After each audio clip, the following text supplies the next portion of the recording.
just walked.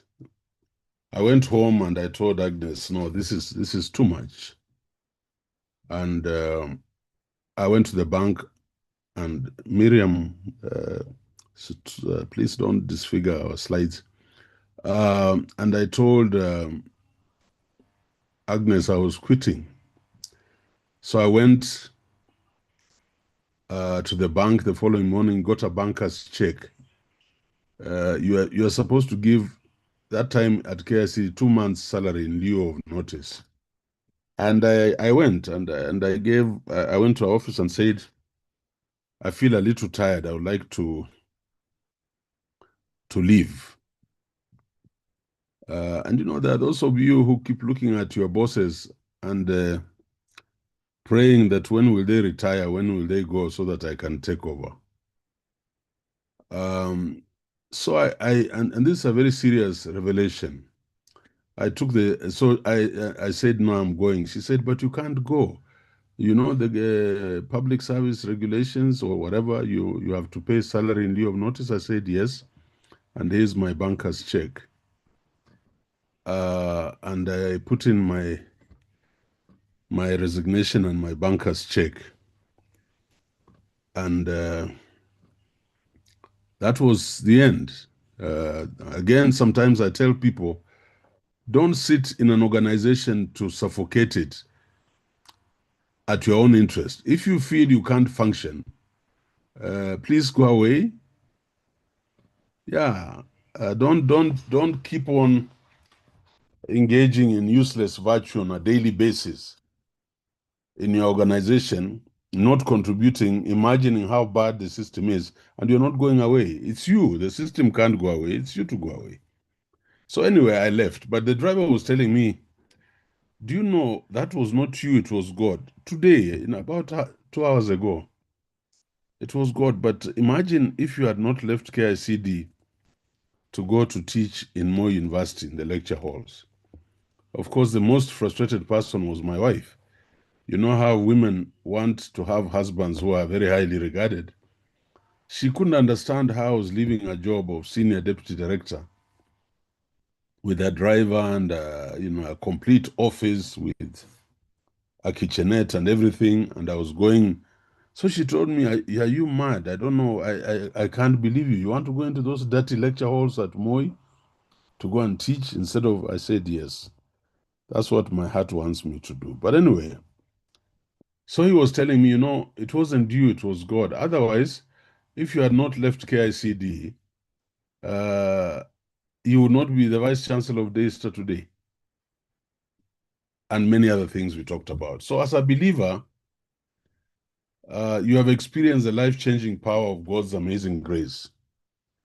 Even while you still walk through a broken world filled with sin, sickness, and sorrow, your spirit has been made live through Jesus Christ. And I want to repeat, those moments when we are stuck in an emotional, physical law, find your way out of the valley. But what happens when your spirit is free, yet your emotions remain weighed down? Painful experiences, whether from your past or present, can leave behind wounds that affect more than just your heart. Often, they take a toll on your physical health as well. And I saw it almost happening the moments I've just referred to. So if you find yourself in a valley of discouragement, depression, or disease, know this: God has not left you alone. He offers both comfort and a pathway to healing.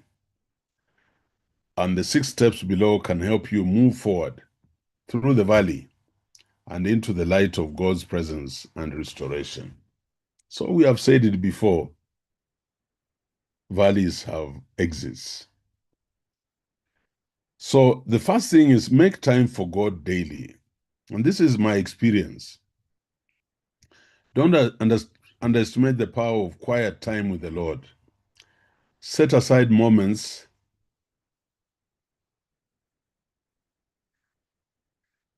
each day to simply be still in his presence. And Psalms 46:10, be still and know that I'm God. So when your mind races and your heart feels heavy, stillness allows space for healing to begin. So close that office and tell people to leave you alone.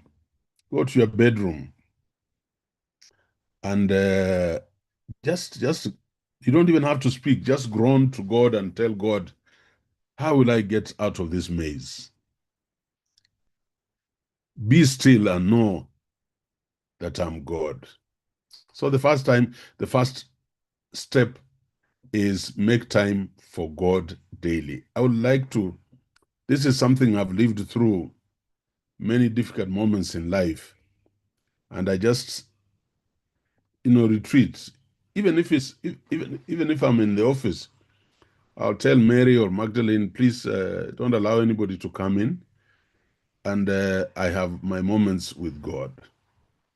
Particularly when my heart feels heavy, stillness allows space for healing to begin. Number 2, guard your heart and mind. Protect your inner life by rejecting toxic thoughts and emotions, and be intentional about what you allow in. Some of us bring in too many things. Last week, no, day before yesterday, somebody entered my office, and immediately they started talking about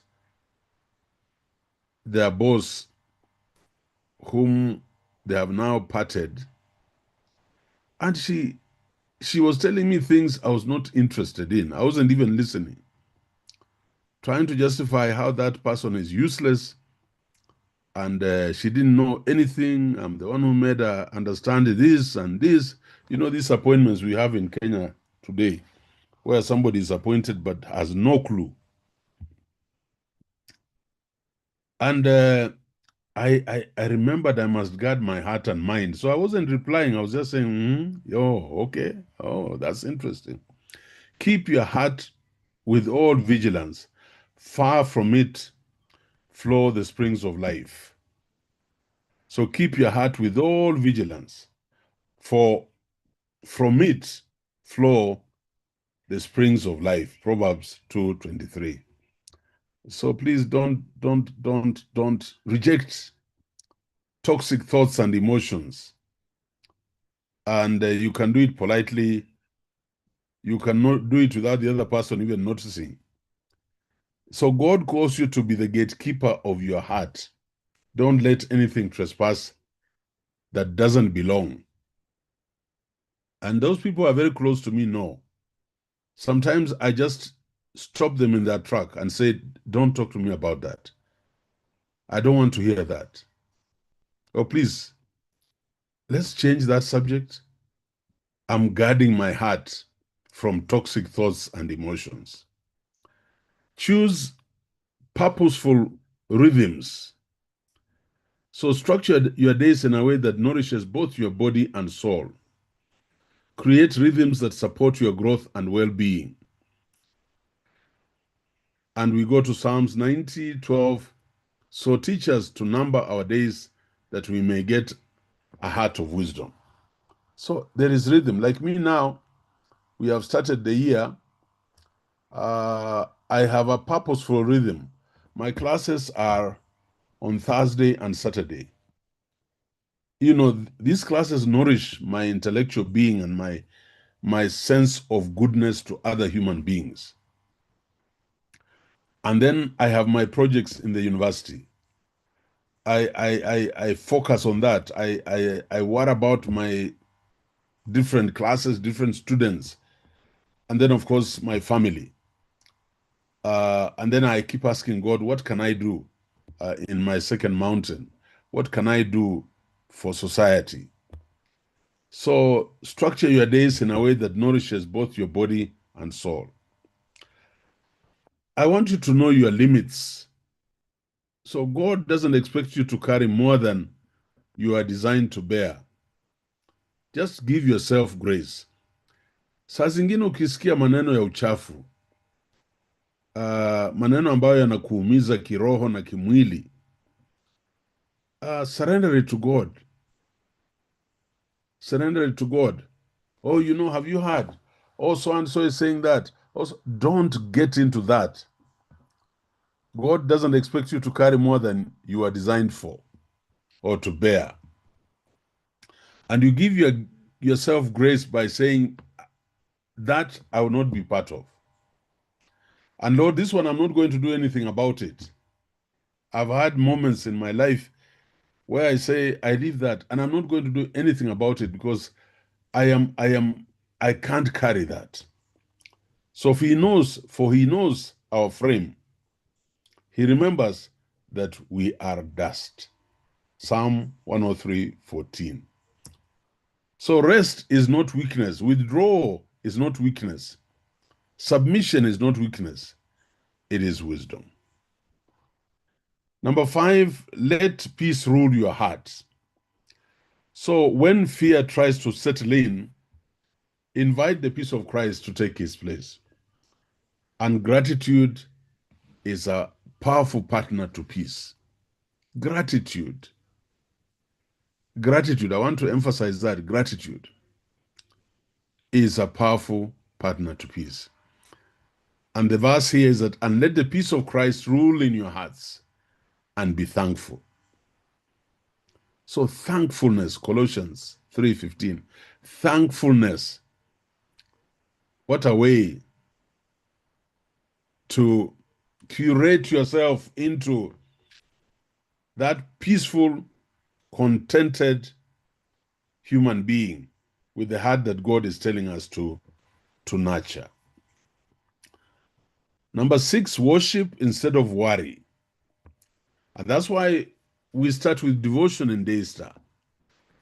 Many people think it is just an exercise, but they don't know how much this worship, at least for me and my people, my congregation, has given us so much to thank God for. So worship instead of worry. Finally, worship shifts your focus from the size of your valley to the greatness of your God. Yes, do not be anxious about anything, but in everything by prayer and supplication, with thanksgiving, let your requests be made known to God.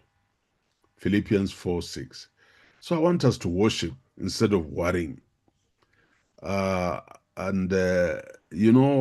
People say, this is not happening. People are sabotaging you. I don't worry about that. Sabotaging me over what? Me, I'm carrying out God's work, and I leave it to God. So I'm not going to be anxious because I put everything through prayer and supplication and thanksgiving. So peace comes when you worship your way through the worry. Yes. So tell them when they're bringing all those fitinas around you and this and this, and they tell them, please leave me alone. God knows I'm doing the right thing, and I surrender this to God. And you'll be surprised how those people will be scattered asunder. I just want you to keep walking. Keep walking in that valley. Healing awaits. So valleys are part of the journey. And you know what I mean by valleys. But they're never meant to be permanent. So as you apply these truths and rest in God's presence, you'll find his healing power meeting you right where you are. And he promises to walk with you every step of the way and to lead you out into joy. God will make you flourish. Let us pray. Heavenly Father, we come before you this evening with thanksgiving. And Lord, what a message for us to hold as we walk through this valley. We shall not be anxious. We shall not worry. We shall surrender everything to you. Even with this class of my students, we have planned that they finish their masters in Daystar in record time. We have purpose to be in class all the time with them. We have purpose to supervise them. Lord, these are plans, but you must be in them. Otherwise, it will all be in vain. So we continue to thank you, and we continue to encourage ourselves because we believe in you and we surrender all our burdens unto you. And Lord, these devotions that we carry out, not just in my class, but in the various courses these students go through, may they have an impact in their lives. May they sober them.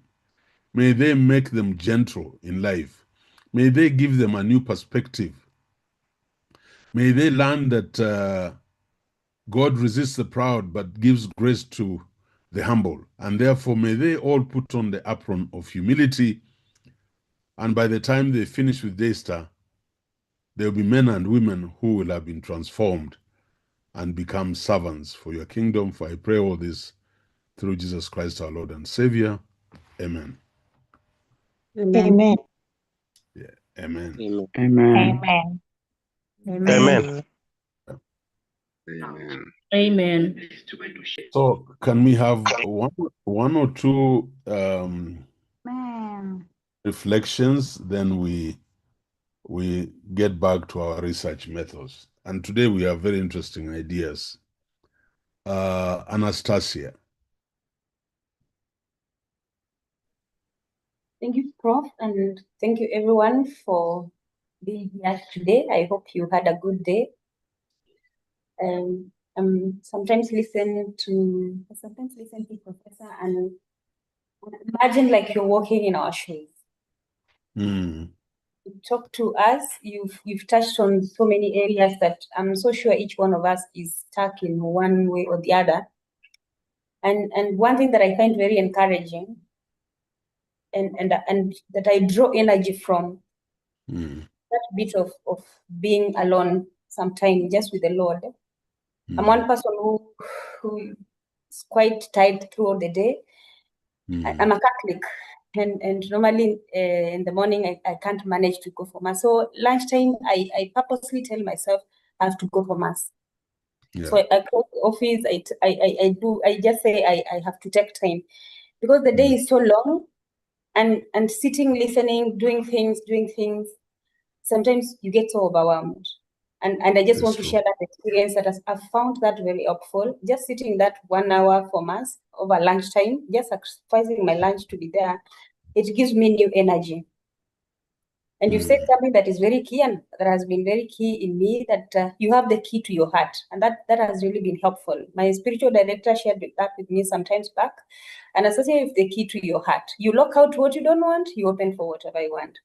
I find that very encouraging, and you repeated it again, and it was quite fresh in my mind, in my ears. And I really thank you for feeling with us. You really know your students, you understand us, and you talk to our hearts, you encourage us as we start the class, and as also we start this masters. Sometimes I think, am I really going to make it? And I'm so sure most of us, because we are really busy people, at some point we are feeling that. And when I see even people saying, oh, would we be given more time? Could we really understand? And thank you so much for standing in our shoes and understanding us and always encouraging us with the word of God. Thank you so much. God bless. Thank you very much. Jacqueline, and then Irene. Okay, good evening, everyone. Good evening. I am grateful this evening. I thank God because of even assembling us here. I want to thank Professor so much because of the fatherly love and the priestly role that he has been playing in our lives. I think apart from being our tutor, our instructor, you're also a priest in our lives.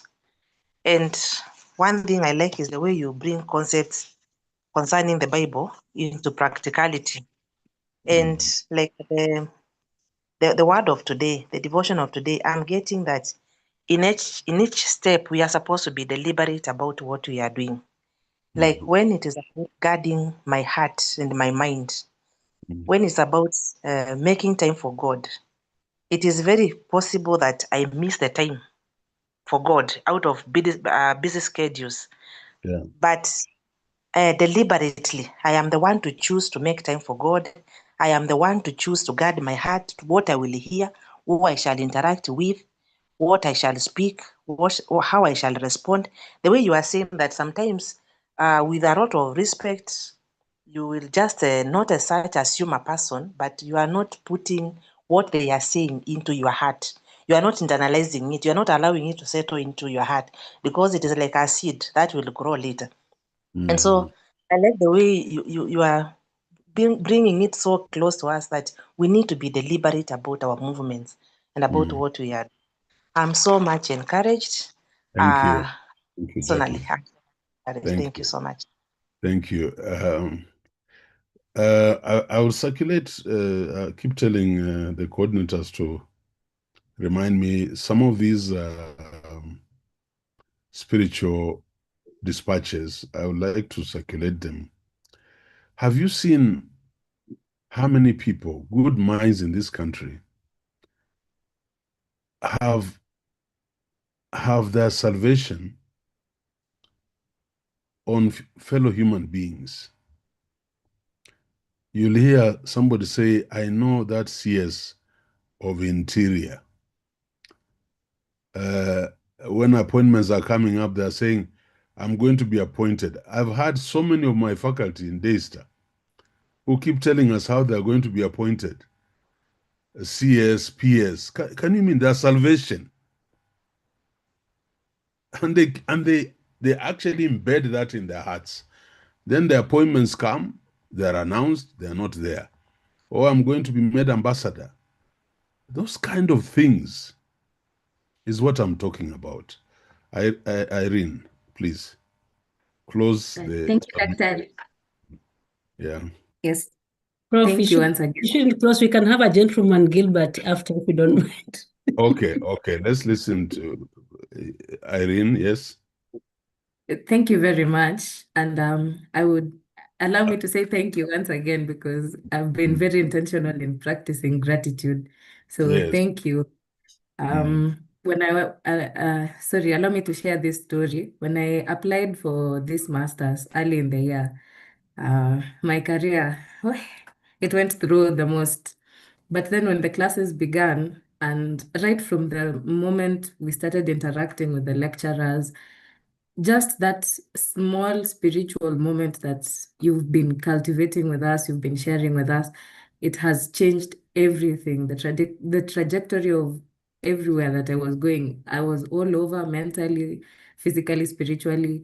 But now I find myself recollecting, coming back to my purpose. You talked about the divine mysteries, and that really, it spoke a lot to a purpose that I am serving, that goes beyond me just existing and just doing things. So I really want to appreciate that. And thank you. That's all I can say. Thank you. Yeah. Thank you. Yeah, I can feel it is from your heart. Caro is talking of a gentleman. I'm not seeing the gentleman, but I pulled a fast one on the Daystar community.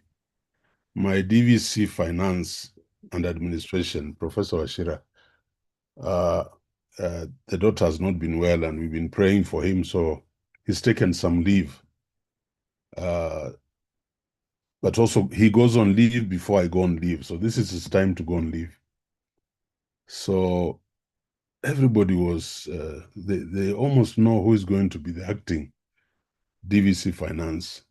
So I appointed Sister Professor Agnes Lando as the DVC, acting DVC Finance for Daystar. So was it me? No, God just told me it must be this one. Why? I don't know. So there are surprises. So I'm not surprised that the men are not turning up. Where are they? Where are the men here? Gilbert It has been up. Gilbert.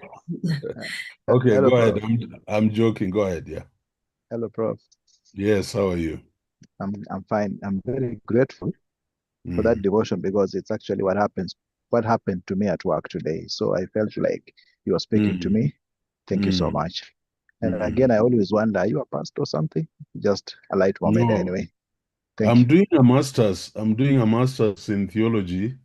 I haven't moved much. I would like to deepen my understanding of scripture. It's Maybe great God, already. maybe God will help me out. Yeah, thank you very much. Yeah. All right. Thank you for the accolades coming through. I appreciate.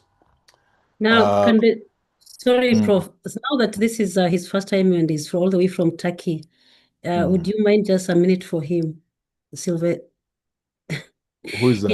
He had been lifting his hand. Yeah, go yeah. ahead. No problem. No problem. Yeah, okay. Oh, it's, Sylvester. Yeah, thank you so much, Prof. For real, I was just listening to your teaching, and the first thing that came in my mind is, because I'm working in an organization where I'm surrounded with only the white people. So, and I've realized the first thing we always do in the morning is prayers and everything. And when I just saw the way you're starting preachings and then the prayers, I was like, we are not just here for masters only, but we are here to be groomed and being raised as leaders who are spiritually led in every governance and everything we do. And it's indeed inspiring so much to be led by you and allowing God to use you both spiritually and in terms of education wise. And truly, I'm so humbled and thank you so much. And may God give you grace and peace. Amen. Wow, thank you, Sylvester. Thank you, and stay safe, and God will shield you, will walk with you out there. Amen. Yes. Are we seeing the slides? Are they up? Yes, we are. Yes, they are. Yes. 7 types of research gaps. I think you remember very well last time I did indicate, just a minute, I did indicate using these notes from our book that there are 7 research gaps. And colleagues, we are now in chapter 1. We are actually covering material for chapter 1. And after next week, you'll begin to see how things fall in place and you start working on your chapter 1. And I said that these are the typical research gaps. What I'm saying, these are the typical spaces you'll find your topic for your study.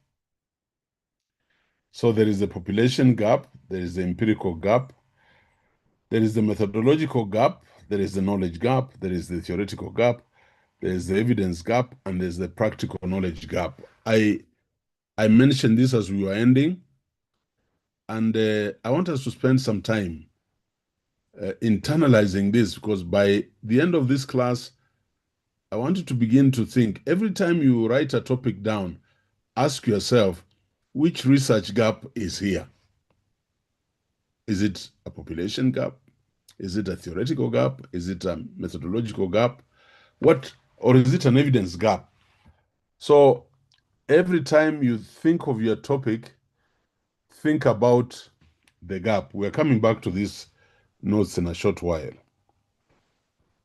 And my prayer is that we don't get into research methods as if we are not convicted. I don't want us to do research methods from a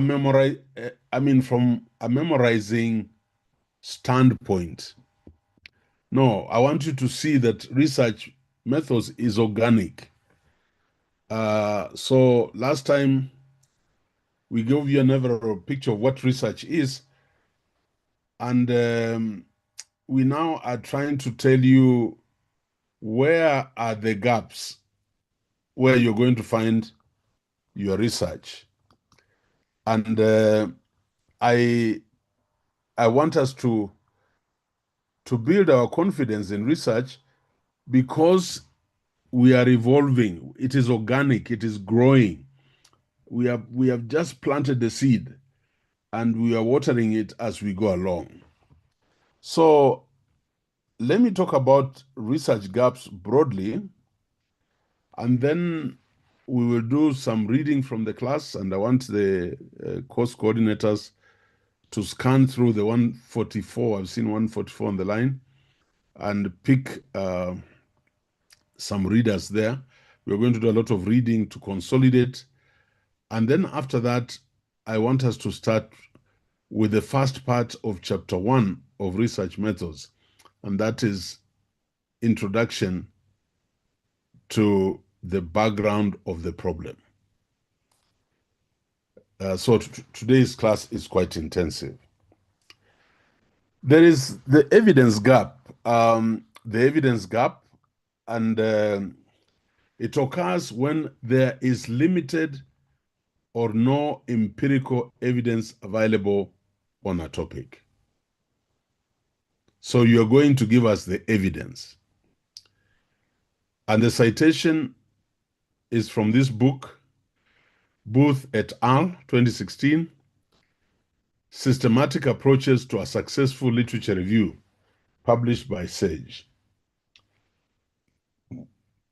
The research intention is to generate empirical data that strengthens the evidence base for decision making. So you will go out and collect data on why CBC or CBE is in a quagmire. So you're going to generate empirical data through observation, through questionnaires, through interviews that will strengthen the evidence base we will use to reconfigure, for example, CBE. So that is the first one. Then we have the knowledge gap. And the knowledge gap is a very common, most of you might end up doing that. The knowledge gap exists when certain aspects of a subject are unexplored or poorly understood. Exists when certain aspects of a subject are unexplored or poorly understood. And here is our eminent professor of research, Creswell and Creswell. Notice this, Creswell JW and Creswell JD. So you should guess, 2018. The research design is qualitative, quantitative, and mixed methods approaches. 5th edition, published by Sage. The research intention is to clarify concepts and expand the body of knowledge in that field. So right now, I have found that we have a knowledge gap in Daystar University, for example, around statistics.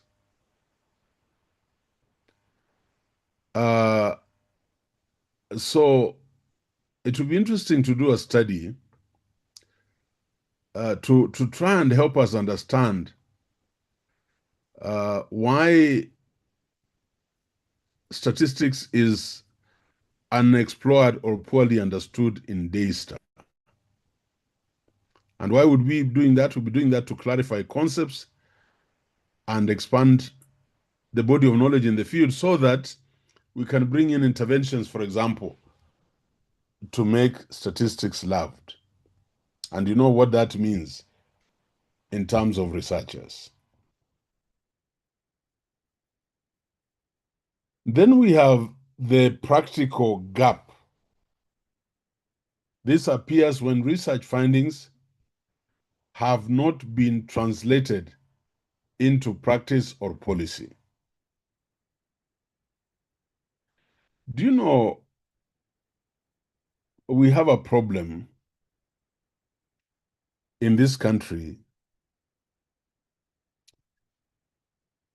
with the teaching or the performance of maths in our Kenyan schools, both primary, secondary, and even university.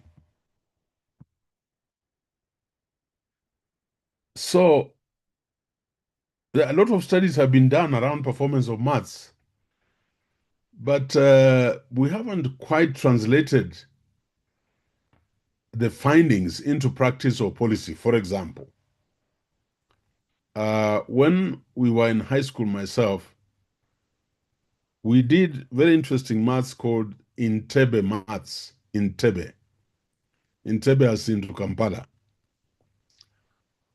And it was then turned into new maths. I was among the first.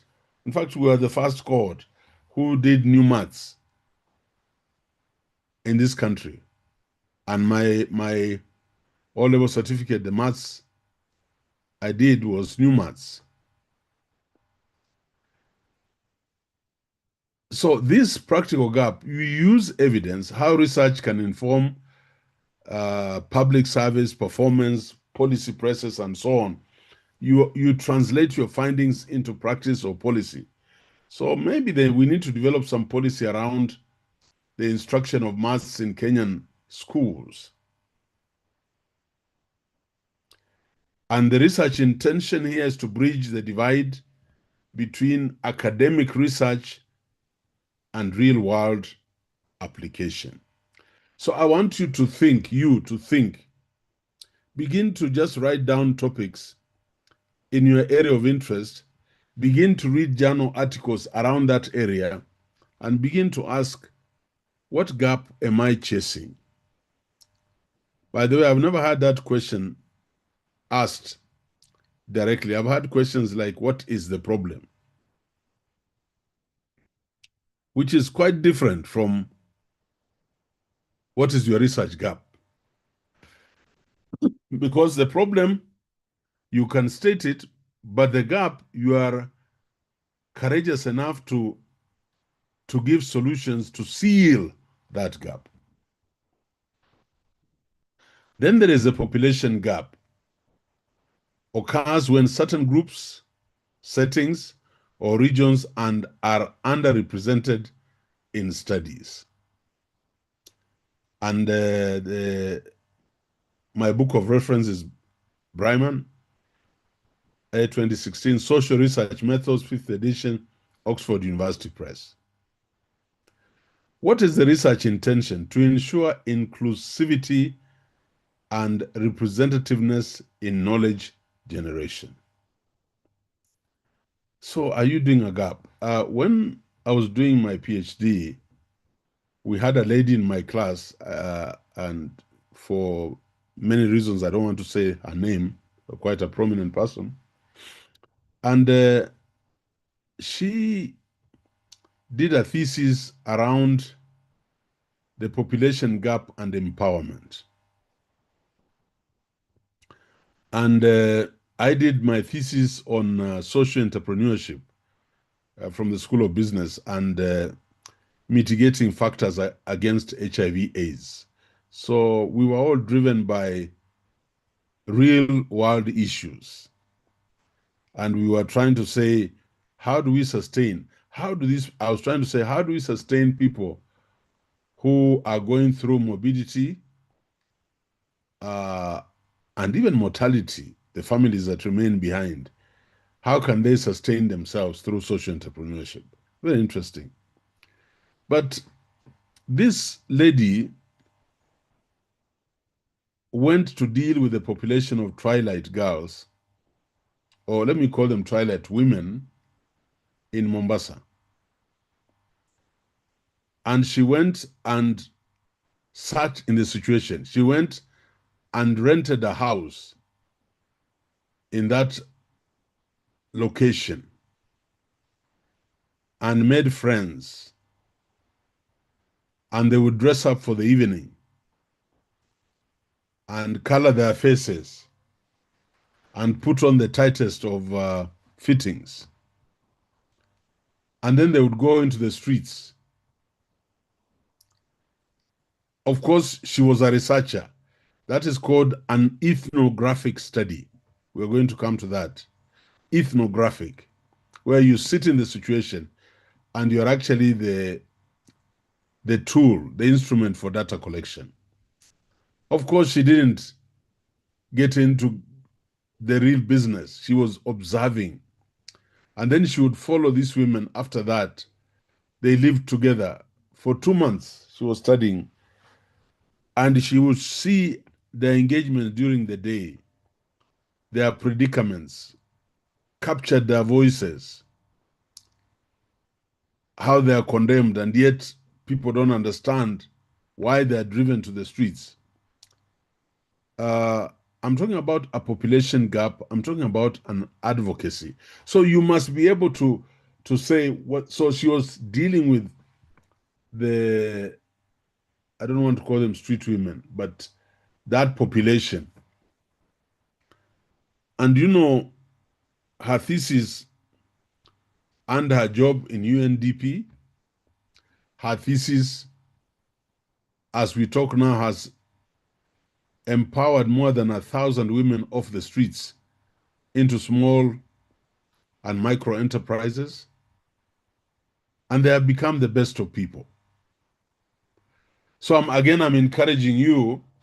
This is just not an academic undertaking. You would like to cause change. You would like to make a difference. So be sensitive to what is the gap you're trying to fill. Then there is the theoretical gap. Emerges when existing theories do not fully explain phenomenon or outdated or are outdated. So the theoretical gap, I would like to see some of you who are daring to come out and tell us some of the existing theories do not fully explain the phenomenon we're talking about. And I suggest this additional theory in this area. Witten, 1989. This is a major book. If you look at the citations on this book, I think there are 7,000 or 8,000. So what constitutes a theoretical contribution? Academy of Management Review, and the journal, the issue number 4, journal 14, issue number 4, and the material is between page 490 and page 495. What is the research intention? To extend or develop new theories that better explain complex realities. Now, we don't even expect you to develop, but you can extend. You can get other theories established elsewhere and bring them into the situation to make your study more applicable and impactful. Then we have the policy gap. It occurs when there's a lack of alignment between research evidence and policy making. This is very typical in this country. And since you're doing a master's in leadership and policy study, I would like you to pick up some policy gaps, and we have many policies. So here we are quoting Hanu Sheikh and Usman, the economic impacts of learning losses. Hanu Sheikh, very important in the education production function model, that big inputs like Kenya, trillions of shillings, does not result in quality education. So what is the research intention? To align research findings with policy frameworks for impact at institutional and national levels. So I expect many of you to sit in this area of the policy gap. Now, I've tried to elaborate this. The population gap. And you can see when I bring out these mind maps, this is where exams will come from. So there's a population gap, there is a policy gap, there is the evidence gap, there is the methodological gap, there is a theoretical gap, there is a knowledge gap, and there is a practical gap. So I want you to internalize this, and then we are going to deal with some notes to reinforce this. And once I am clear that we have understood the research gaps, then I'll want to talk about the problem statement, but only after I'll have covered the introduction to chapter 1. So I'm working with you all over the place, but eventually we shall tie in and you'll understand why we have been doing these different concepts. I want to pause if there are any questions on this, if there are any worries before we go on, because we must internalize this. Anybody who has a concern and or just to tell me, I think, is this what I'm thinking, what it is, those kind of things, yeah. Research gaps. And Caro, prepare for me the readers.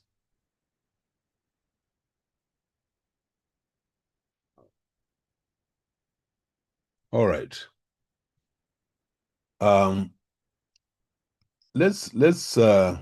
We'll send you these slides for your revision and also consolidating your understanding of research methods.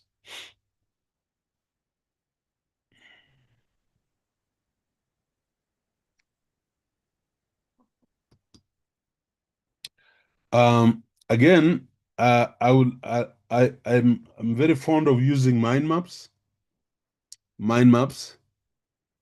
And I want to encourage you as you prepare for your exams. The concept of mind maps becomes very strong.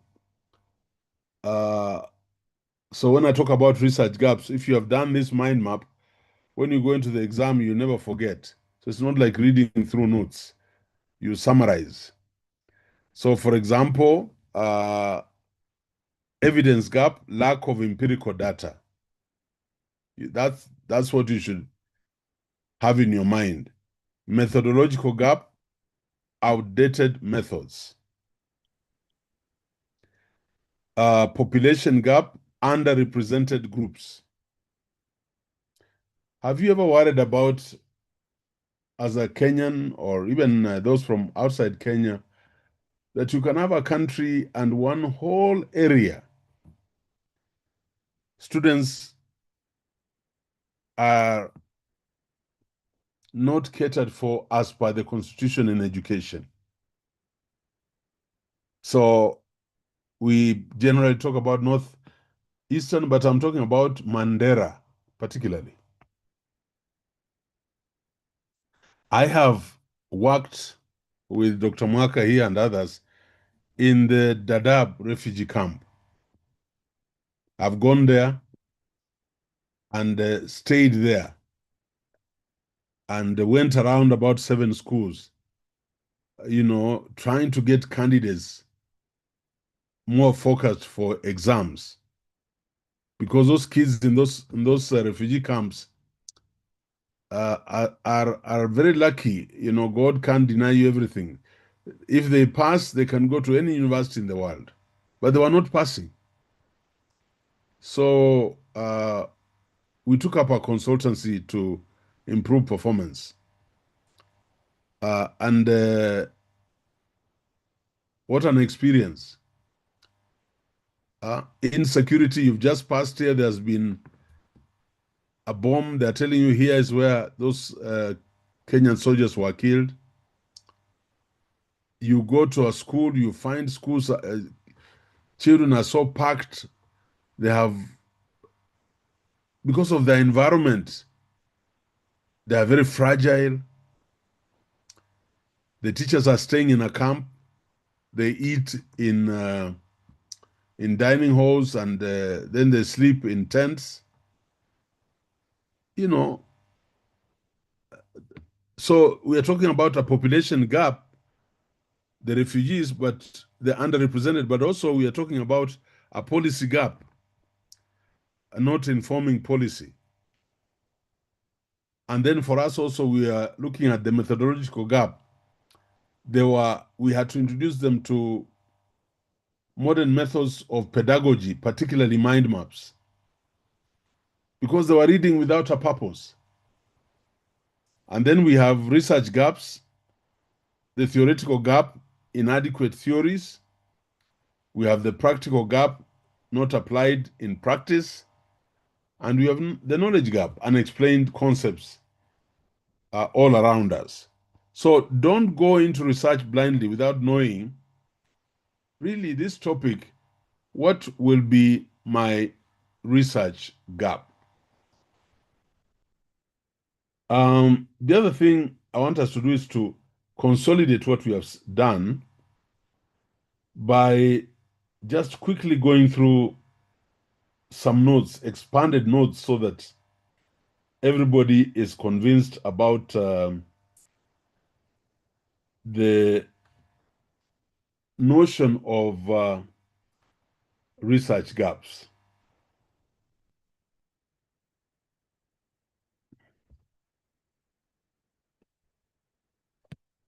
The notion of research gaps.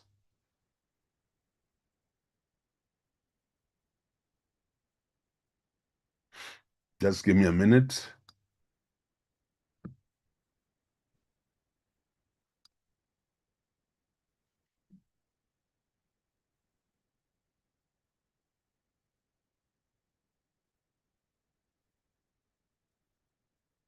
And if we can master this at this level, then we will not have much problem in consolidating our chapter 1.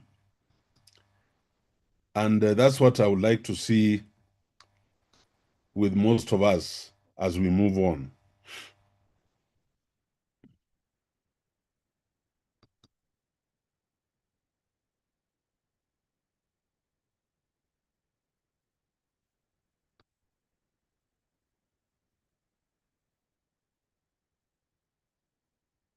Are you able to see that? Yes, Yes, but Prof. yes, These it's are the, coming. yeah, okay, I will.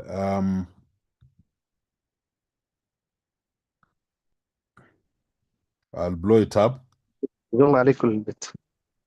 Zoom. Is that okay? Okay, okay, okay, thank you. All right, can we have the objectives here is to recognize common research gap types, identify research gaps, and write about research gaps. So can I have reader number 1?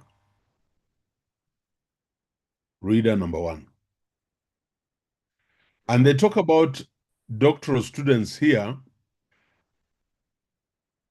We could also call them postgraduate students. So don't worry if they're talking about postdoctoral. You should feel proud because you're heading there. So I don't want you to feel, oh no, this is too advanced. It isn't. Postdoctoral students. Okay, let's get going. I've seen Caro, why don't you lead that for me?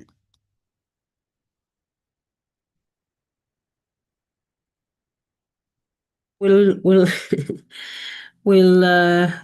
we'll go randomly, male, female, like that, so that we have, yeah. So Njenga Kamami, let's start with you. And then after Njenga, I'll just post it there. We can have Njenga. And right, then very well. Okay. Njenga start off as we move. All right, very well. So objectives, be able to recognize common research gap types, identify research gaps, write about research gaps. Introduction.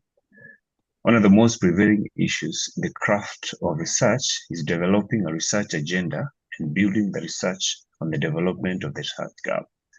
Most research of any endeavor is chiefly attributed to the development of the research gap.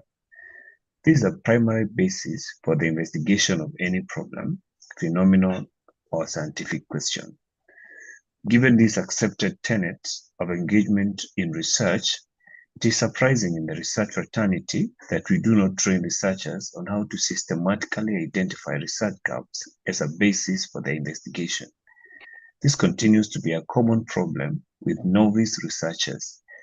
Little theory and research has been developed in identifying research gaps as a basis for a line of inquiry.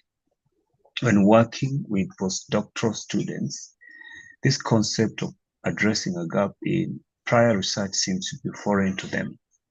The idea of finding gaps in the research has been troubling for most researchers, most particularly doctoral students. For a considerable period of time, there were no formal or established frameworks for identifying or categorizing research gaps. It appears that identifying research gaps is in the eye of the beholder. One researcher's gap may be another researcher's non-gap. Most of this conflict, let me just speak it there. I think you moved and I missed it. Most of this. For considerable,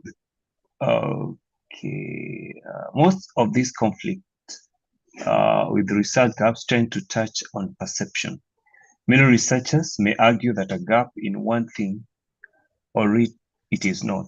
It is still a struggle for most researchers, especially doctoral researchers, to identify and define gaps in their studies. This chapter will introduce the 7 types of research gaps. See figure 5.1. Yeah, and this one we have looked at. So thank you. That's very good reading. Next reader. Rachel, and then Felix, Josephine, and then Francis.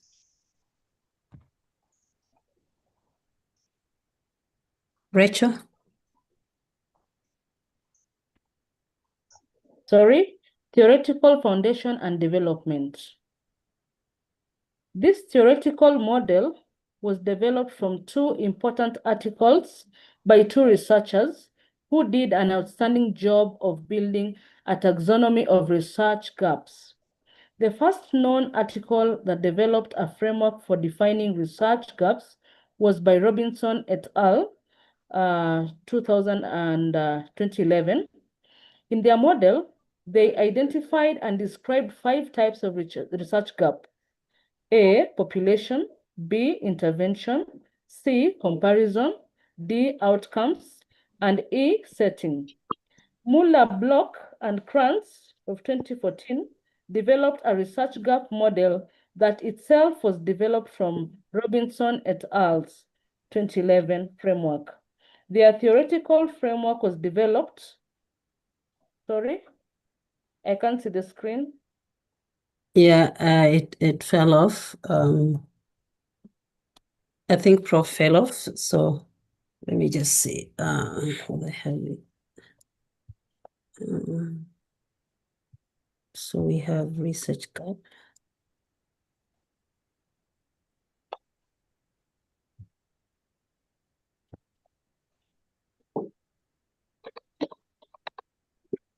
That must be an internet fluctuation. Sorry, no, it was a power outage. Okay. Yeah. Can we sorry about that. No problem. This is a 3rd world country. So Evelyn and Really. Anne, you are lucky to be. yeah. And probably Turkey, there is no problem. It's a 3rd world country, so Kenya. we live with all these problems every day. Is Ivory Coast, do they have the same? Here, electricity is cheap. And Kazakhstan. All right, I'm sorry about that. Let's just start theoretical foundation. These reading sessions are going to be common in this class because we would like to consolidate what I teach, what I show you on slides, so that the knowledge is sedimented. Theoretical foundation and development, pick it up. I'm praying that there'll be no more blackouts. Yeah. Okay, sorry about that. Theoretical foundation and development. This theoretical model was developed from two important articles by two researchers who did an outstanding job of building a taxonomy of research gaps. The first known article that developed a framework for defining research gaps was by Robinson et al. 2011. In their model, they identified and described 5 types of research gap: A, population; B, intervention; C, comparison; D, outcomes; and E, setting. Muller, Block, and Kranz of 2014 developed a research gap model that itself was developed from Robinson et al.'s 2011 framework. Their theoretical framework was developed after exhaustive research on the conducting of literature reviews and was based on Jacob's 2011 theory on research problems. Jacob of 2011 identified 6 kinds of research problem. These problems parallel research gaps as discussed by Muller, Block, and Kranz 2014 While research problems are not necessarily research gaps, they might be synonymous with research gaps. Their framework consists of 6 types of research gaps: A, contradictory evidence; B, knowledge void; C, action knowledge conflict; D, methodological; E, evaluation void; and F, theory application void. That's according to Muller, Block, and Kranz of 2014. We found the frameworks proposed by Muller, Block, and Kranz 2014 and Robinson et al. Of 2011 to be significant theoretical developments on research gaps. Building on the foundation of these 2 theories, we developed a theoretical framework that is an amalgamation of the 2 theories and did 2 things. First, the new framework is a mixture of the 2 frameworks, but only uses one construct from Robinson et al. Of 2011 model. Second, we conceptualized the model developed from Muller, Block, and Kranz of 2014 by simplifying the names of the constructs in their proposed framework. Miles of 2017 proposed a new model built on the 2 previous models that consists of 7 core research gaps, renamed and ranked from the most common to the least common. That is A, population; B, empirical; methodological; knowledge; theoretical; evidence; and practical knowledge. See figure 5.1 below. Yeah, so I don't want you to bother about this literature, but it is just telling you that this did not just come from nowhere, that efforts have been out there to search for a model that is inclusive. And that's how they went on. And the most important thing for us in this class is to know that Miles 2017 proposed a new model built on the 2 previous models that consists of 7 core research gaps, renamed and ranked from the most common to the least common. You can see starting with population and ending with the practical knowledge. So this is just, again, to emphasize that research is a toiling endeavor. And you can see where they started from until consensus was arrived at that there are 7 core research gaps, which now I want you, as my student of research, to hold on to dearly, and you keep on answering that question from me in your proposal, that which is your research gap. Next reader.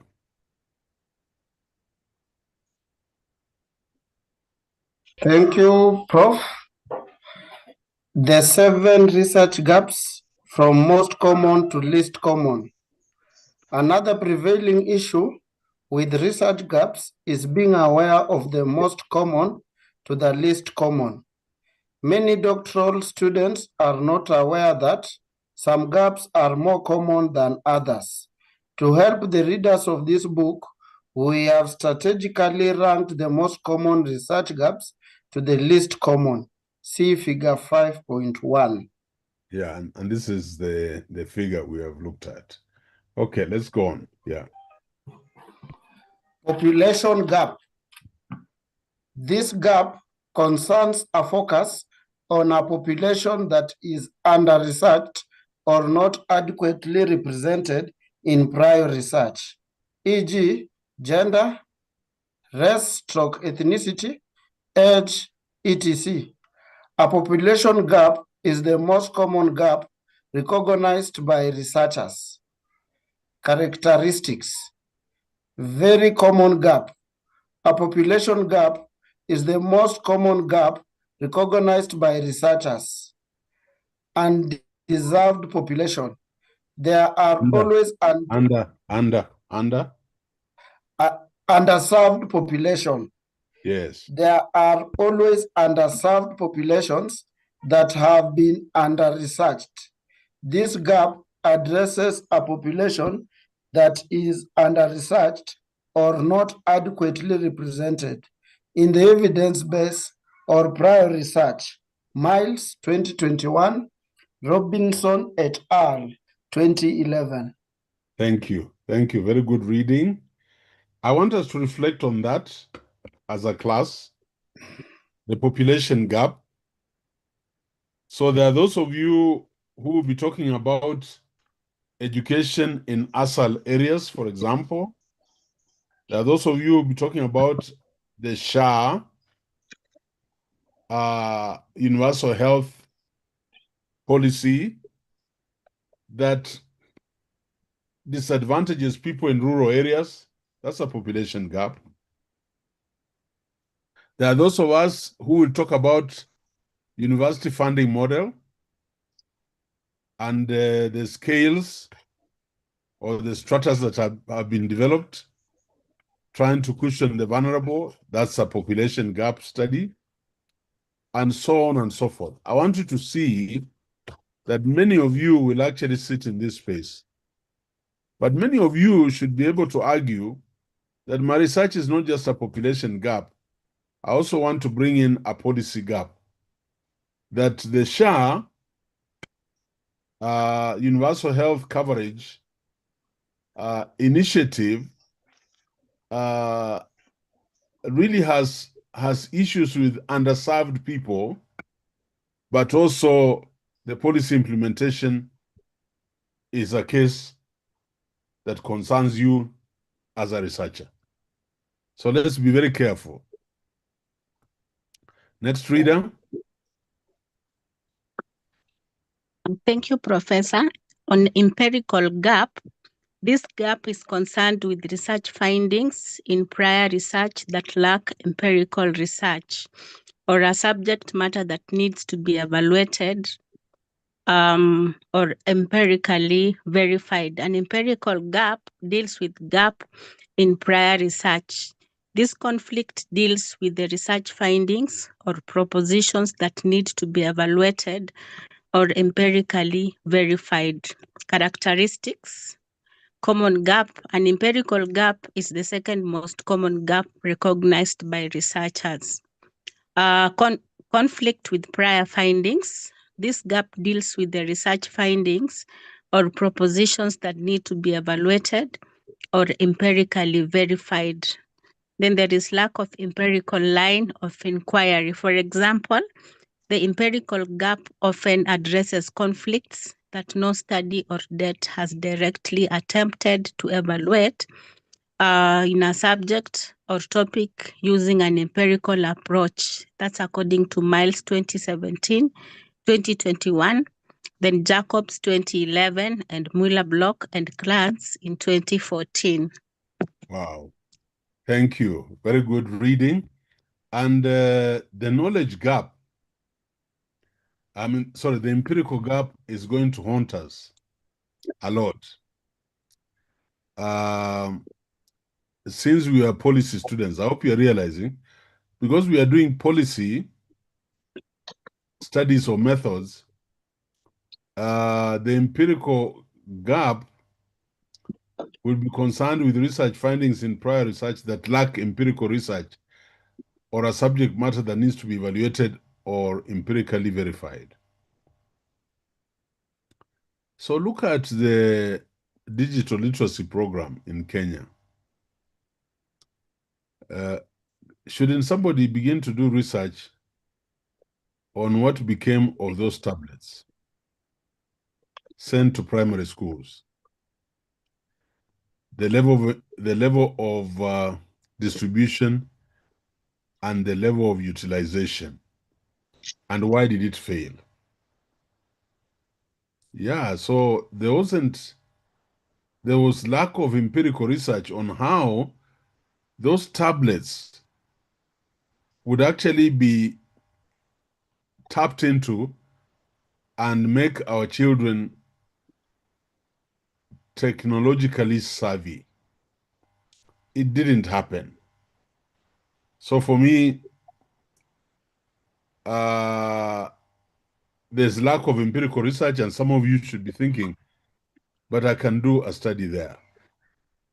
Now we'll do one more gap because I want to move to the next section. I will send you these notes and you can make reference to them as you are revising and consolidating your proposal. Next reader. Yes. Next, to pick you up.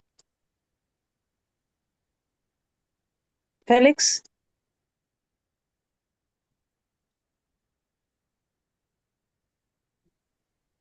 Josephine. I have already read, but I can continue. We No, have the method.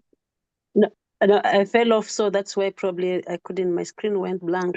So we can have the next reader. Can I read? Yeah, okay, go ahead. Please go ahead. Methodological gap. This gap is a type of gap that deals with the lack of variations in research methods in prior research that could use a different line of inquiry. Jacobs 2011, Muller Block, and Kranz 2014, Miles 2017.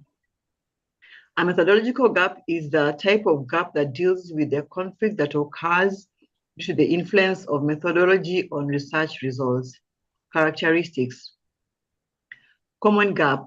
A methodological gap is the third most common gap recognized by researchers.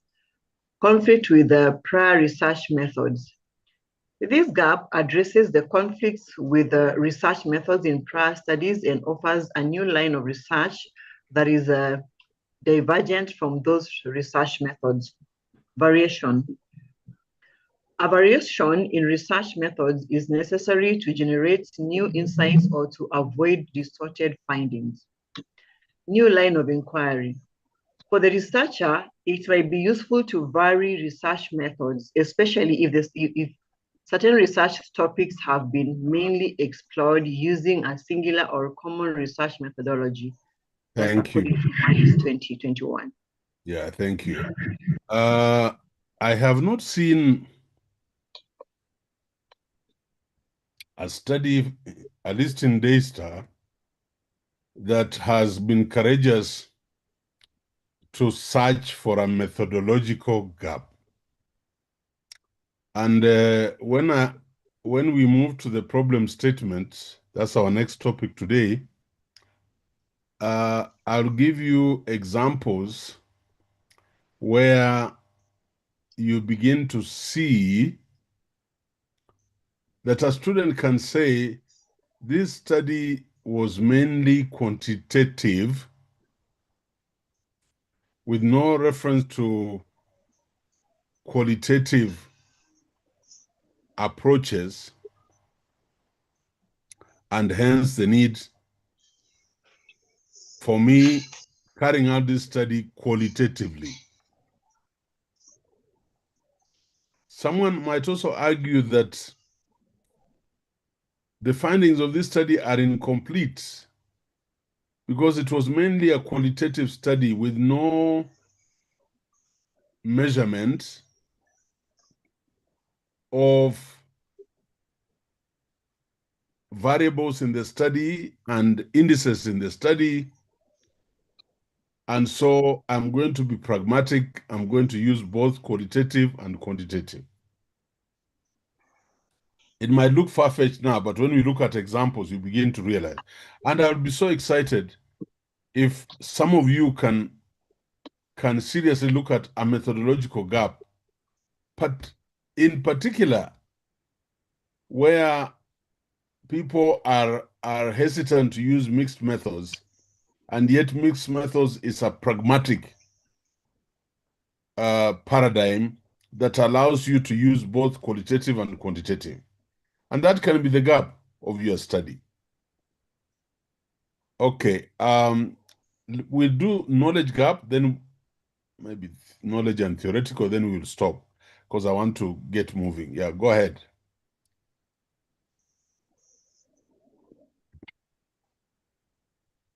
Do I continue? No, somebody else. Okay. The next reader. Read. Knowledge gap. This gap is concerned with the lack of research on a particular subject. Thus, the desired research findings do not exist. Jacobs 2011, Muller, Bloch, and Kranz 2014, Miles 2017. The knowledge gap is a common gap in prior research. There are two situations where a knowledge void might occur. Characteristics. Common gap. The knowledge gap is the fourth most common gap in prior research. Two conditions. There are two settings where a knowledge gap might occur. That is knowledge in void. Knowledge may not exist. Knowledge may not exist in the actual field compared to theories and prior literature from related research domains. Differing results. It might be the case that the results of a study differ from what was expected. Miles 2021. Thank you.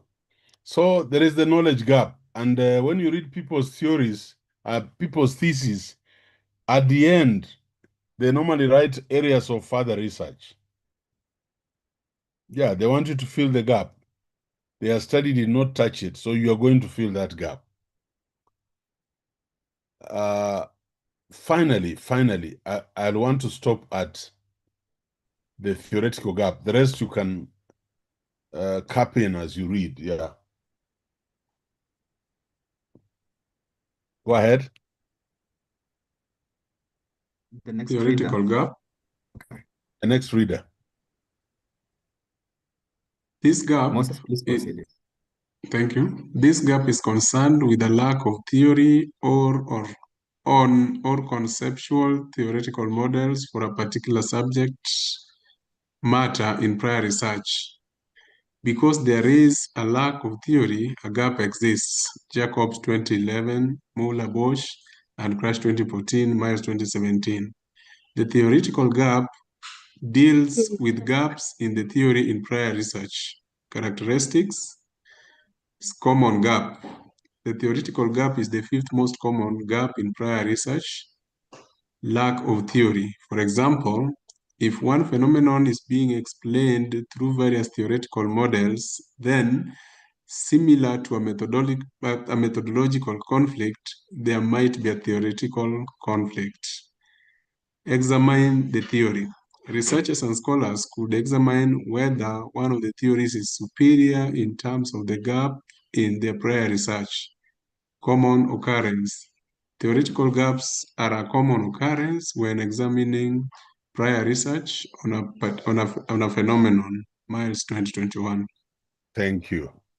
So I would like us to pause there.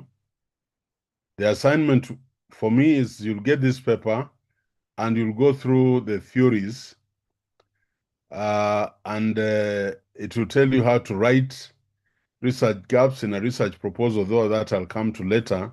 But just read the whole paper and internalize it.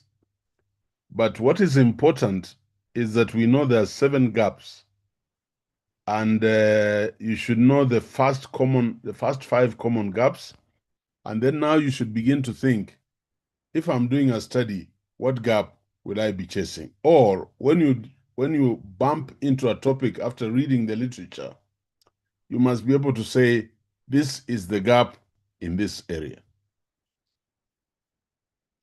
Now, the next part of our class today is very interesting, and I really wanted to finish it before the end of this class.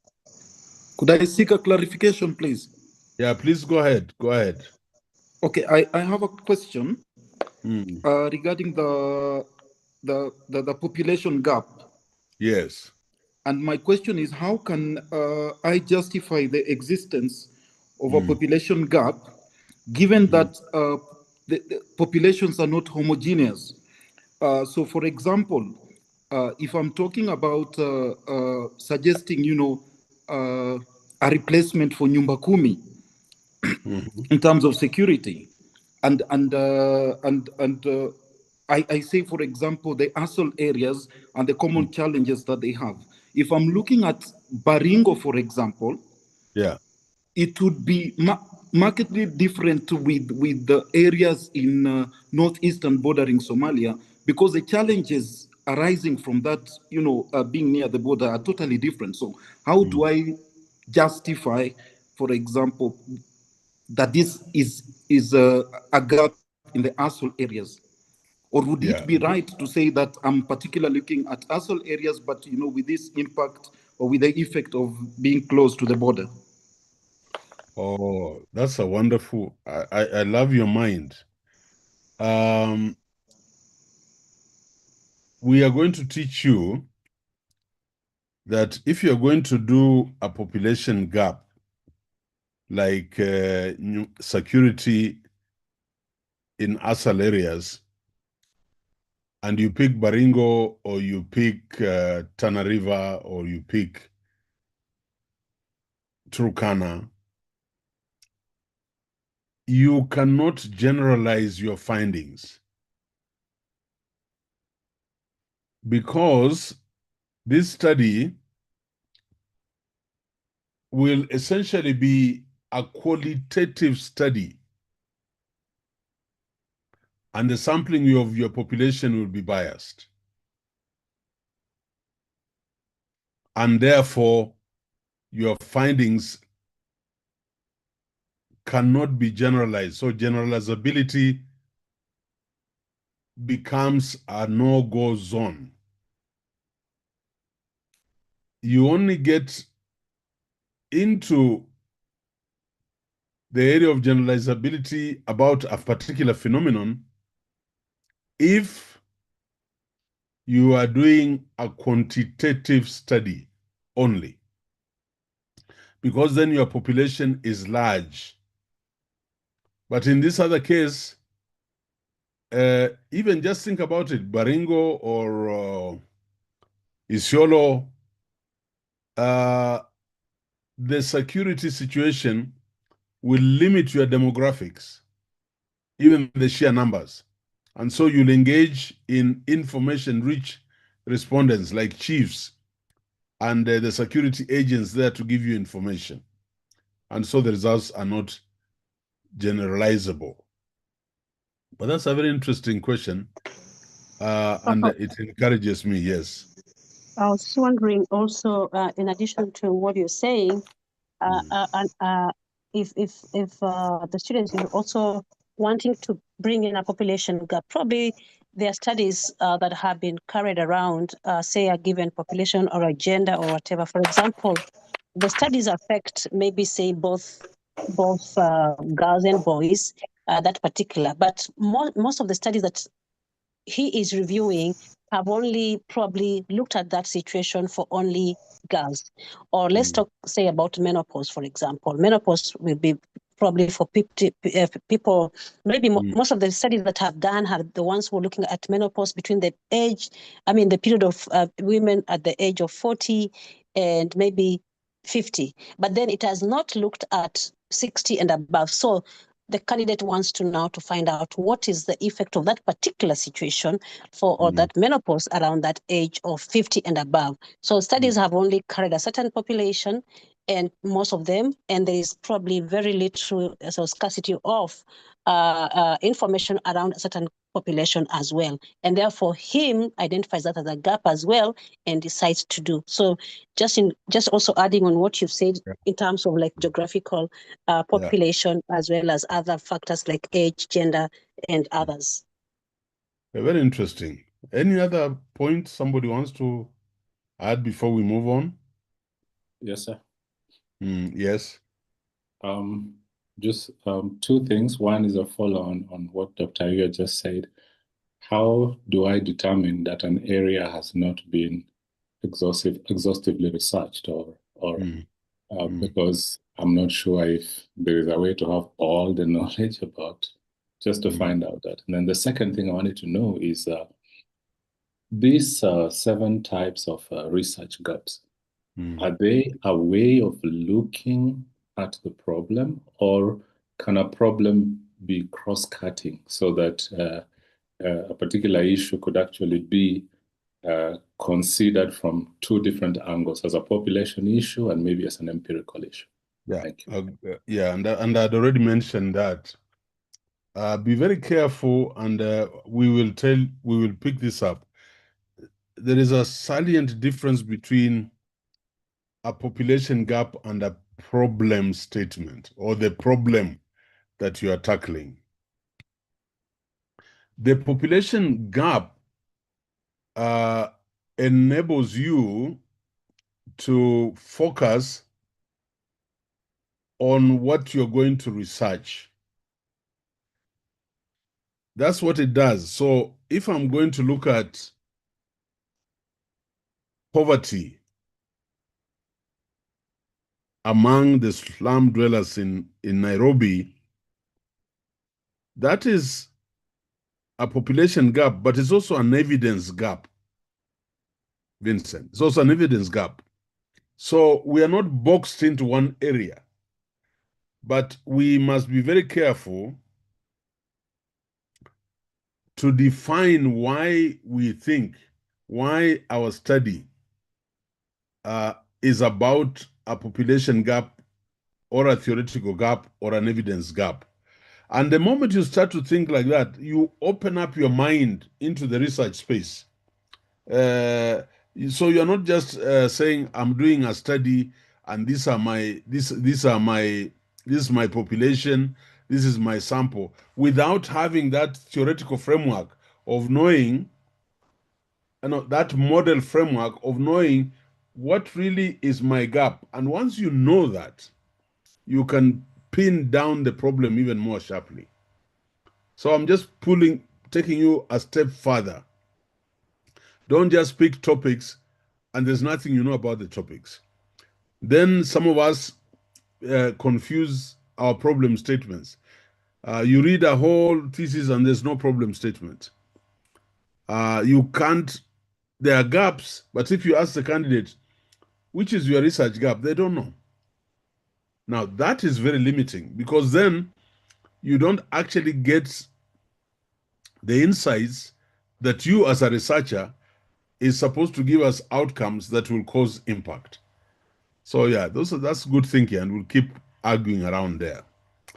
Now, I want us to talk about something of great interest to me, and this becomes, I'm now having the courage to walk into your chapter 1. So I want you to be alert. After we have learned about the research gaps and what is research, I now want us to look at our proposal chapter 1 and look at an area that has posed a lot of problems to most of you. And some of you, even your master's thesis,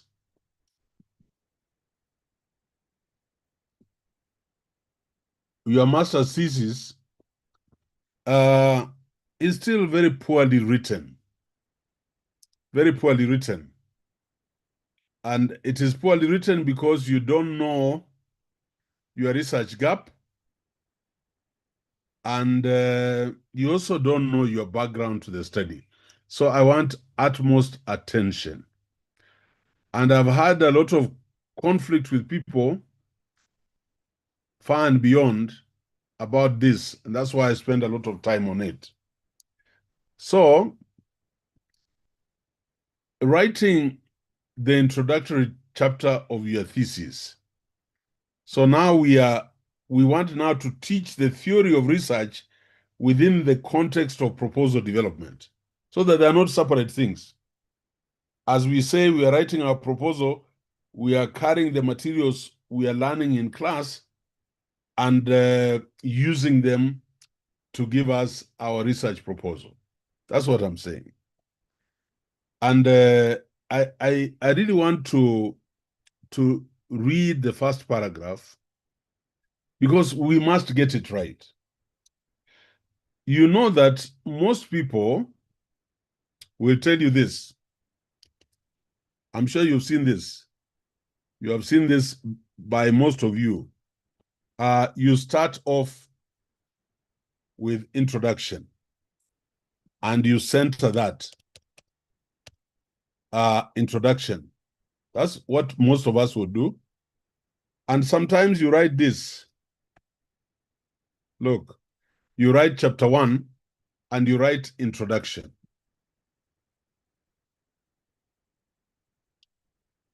Then, so if I was using APA format, this is 1.0, and pay attention. Introduction. 1.0, and we are calling it chapter 1, like that. So we then come under that and write 1.1, like that. You do that, and again you write introduction. Now, once I see that, it tells me a lot about you as a researcher.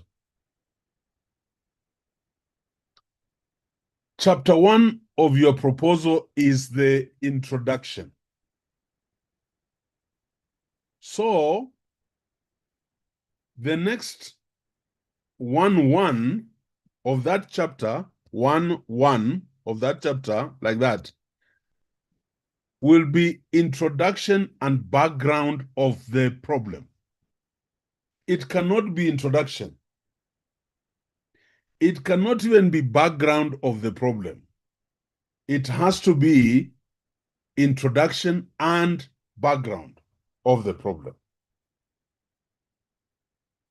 So what am I saying? Chapter 1 is 1.0 introduction. 1.1 will be introduction and background of the problem. What are you doing? What are you doing to us?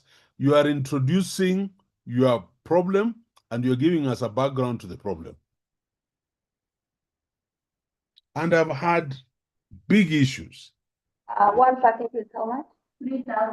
I've had Or big when issues I think when people at PhD level in Desa University tell you chapter 1 is introduction, and then 1.1 is introduction. You know, to them, 1.1 is introduction to the chapter. It isn't. If you tell me this is 1.0 is introduction, and you say here 1.1 is introduction, you are actually telling me you want to give me the introduction to the chapter. So you tell me this chapter is about the background, is about the problem statement, is about the purpose, is about what. You're wrong. Allow me to read this first paragraph. The difficult endeavor that is writing the thesis or the dissertation cannot be understated. With this chapter, we want to provide a clear roadmap on how to write each section of chapter 1. And that's what I'm going to do with you. And by the time I finish my lessons with you, each one of you should have a draft of chapter 1. In other words, I want you to set into motion your area of study so that we can work on a topic. There are some alternate versions of this chapter, so we want to provide a template to guide novice researchers. And I want this to be, I'm not being arrogant. No, I'm not being arrogant. I'm being faithful to God. There are some alternative versions of this chapter, and I have read them. So we want to provide a template to guide novice researchers, young researchers like you, and doctoral students as well. I dare say even some young researchers with their PhDs. So this chapter provides this one. This chapter, and this is very important to me, this chapter provides some practical strategies for researchers who are writing these course sections within the proposal format. Hey, it shall be said of a Daystar graduate, this is how we construct our chapter 1. Yes, and that will be our character. Watupende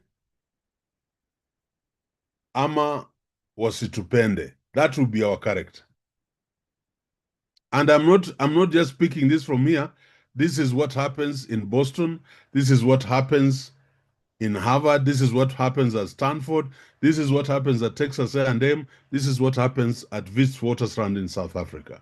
People are very clear on what the introduction and background of the problem is, and that is our 1-1. You must introduce and give us a background of the problem. Then after that, you will state the problem.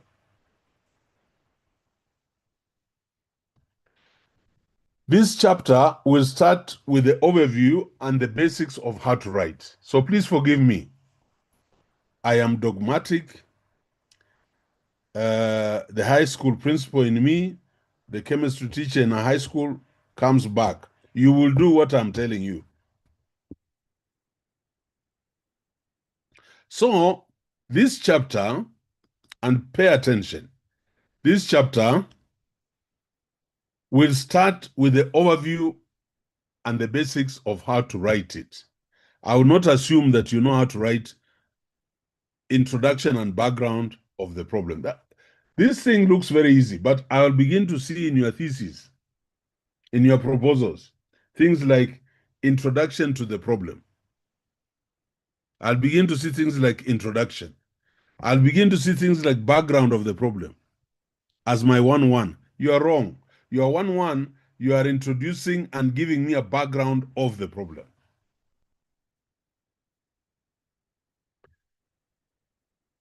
When developing, and listen, when developing the background of a study,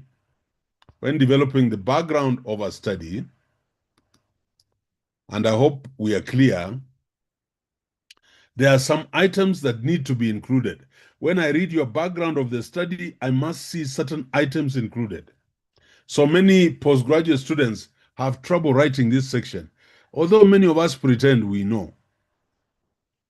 The problem they usually have is that they still do not really understand the basics of the study.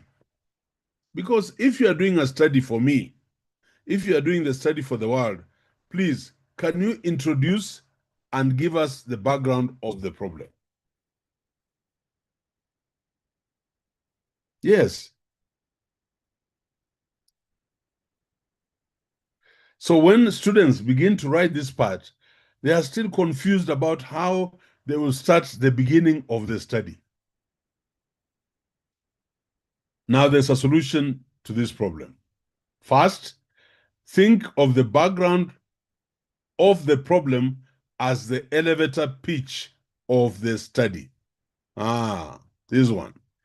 The elevator pitch of the study. The elevator pitch of the study. Just give me a minute.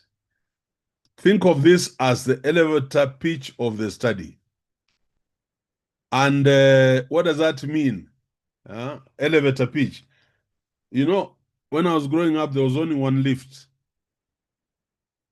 that mesmerized us, even those of us who lived in Nairobi. It was in Cooperative House. It was called the Bell Bottom Building. It is where we had the bombing in Nairobi. There were lifts there. That time, that was the most modern building. And the lifts, and that building housed the Teacher Service Commission until the bomb blast.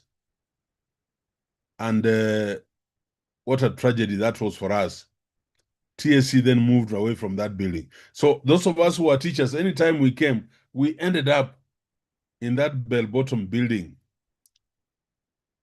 Now, what do I mean by first think of the background of the problem as the elevator pitch of the story of the study? I remember Kariuki Chotara. One time we had gone there, we are crowded, salaries are not coming, we have been teaching for 3 months. You know how desperate these people make us look as teachers. So no sooner had we walked to the lift because the numbers were coming down, than Kariuki Chotara arrived. And then the Askaris went into motion. They blocked the entrance and they pushed us away. We didn't understand why. Then one short brown man, Kariuki Chotara, came and he entered the lift alone and went up. Now, when I talk about the elevator pitch, I mean this. Elevator is the lift. In Kenya, we call it a lift. Americans call it the elevator. If you had a chance to enter that lift with Kariuki Chotara and he was going to alight on 11th floor and you wanted to tell him about your school that needed him to come for Harambee, what words would you tell him? Concise, sharp, and convincing. That is what is called the elevator pitch of a study, of a request, of a need. Don't go and say, you know, I'm Laban Ayiro, I come from Vihiga County, and you know, my school is a young school, it's a Harambee school. The lift has arrived and Kariuki Chotara has walked out. You have said nothing. But if you started and saying, sir, we honor you. Can you come and help us with Harambee? This is a school that has 100 orphans and they all know about your kindness. You know, he will tell you, follow me. Lakini unaanza kusema, you know, I came by bus and you know, went through railway station, and when I was trying to come in, can I go and type a letter to bring you? The elevator pitch. Hiyo lift inakimbia, zingine zinakimbia mbio sana, within seconds. I hope I've communicated. So first, think of the background of the problem. Background of the problem. Here, background of the problem. Not background to the problem. No. We want you to give us an introduction and background of the problem. And is the elevator pitch of your study. Is what I look at, and within minutes, I know what you want to tell me. Second, think of someone who has never heard of your story or your study. Kariuki Chotara has never heard about Kegoye Secondary School in Vihiga County. And I want to pitch. I've never heard of the area you want to study. And you want me to grab an interest. You want to grab my interest into that study. So, ladies and gentlemen, the researcher needs to think about how they will tell their story.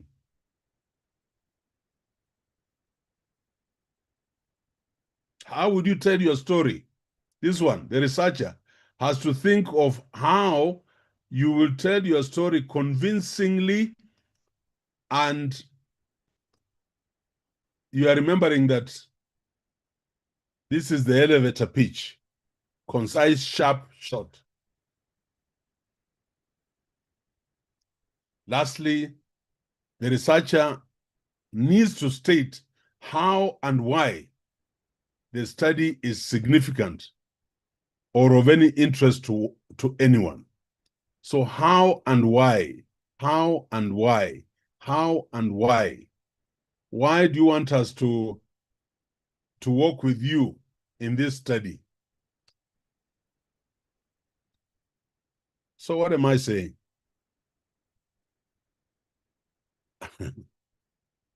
Introduction and background of the problem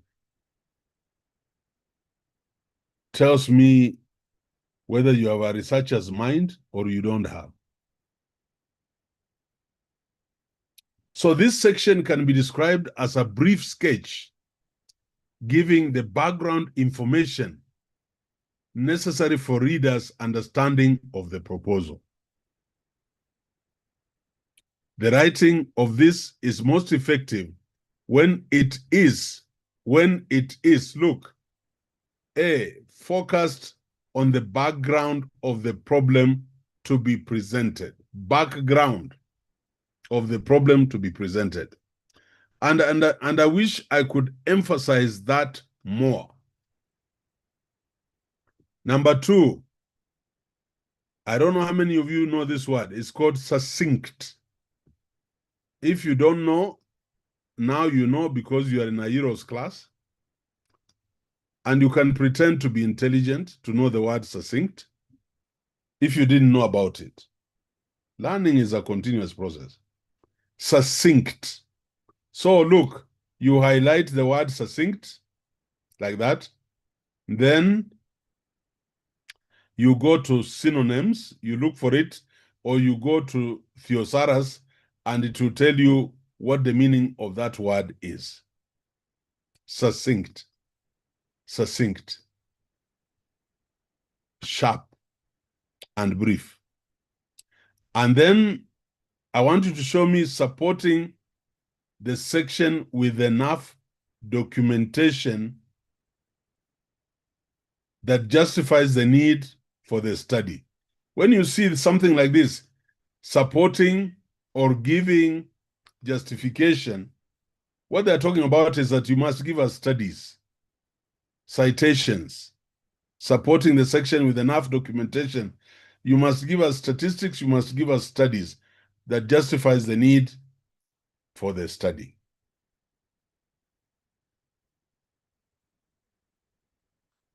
You know, I want to be convinced that this congregation is with the pastor. Yeah, I want to be convinced, and I want you to be different. The moment you start to write your introduction and background of the problem in this manner, then you have jumped a bridge of clarity, of focus, and of attraction of your proposal for the study. So what are the main points and directions? And these are the main points that you should consider when developing the introduction and background of the problem. Please, can everybody walk with me here? This one. Are you prepared? You should be prepared to defend this and tell somebody why this is introduction and background of the study. You should be the disciple. That introduction and background of the problem, not the chapter. So this is what I will expect you to write in that section. This is what I'll expect you to write in that section. And I'm giving you now details of what you're going to write. You have no choice. You're going to provide a brief history of the problem. You're going to provide a summary of the results from the prior empirical research on the topic. So you're going to cite studies that have been done, either United Nations, UNICEF, Ayiro, Creswell, all these people have said what. So you're going to provide a summary of results from the prior empirical research on the topic. Look, and I'm being almost irritating by telling you what some of you think is obvious. You are going to identify 3 to 5 research studies, primarily from the last 3 years, and identify the stated need or possible research gap.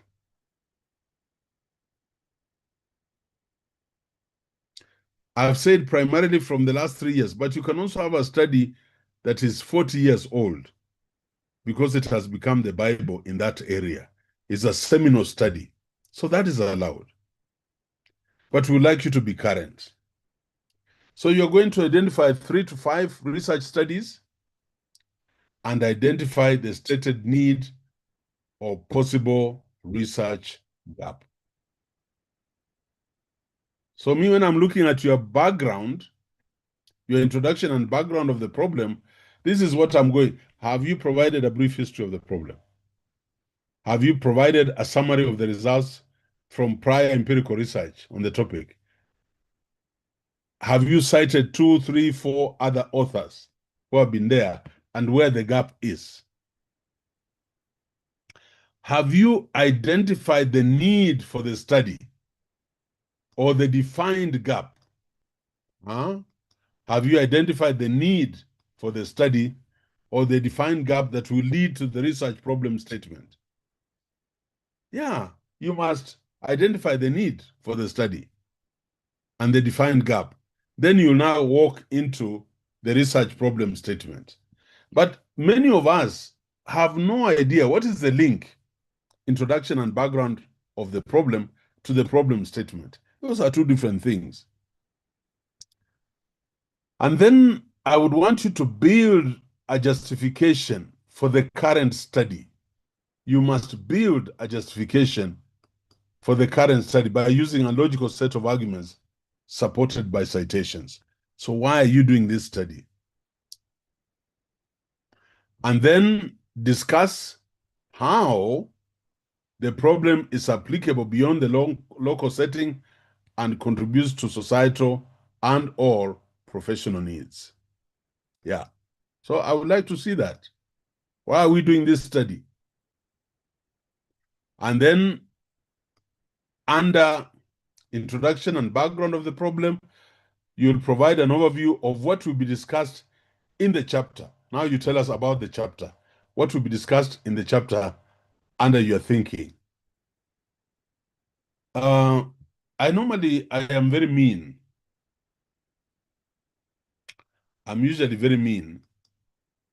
And very mean means very mean. And I get very, I don't know what to say. When I see 1:1 over chapter 1 taking 5, 6 typed pages, I get to say, but is this my student? Have I rubbed anything on them? They want to impress me with numbers or pages?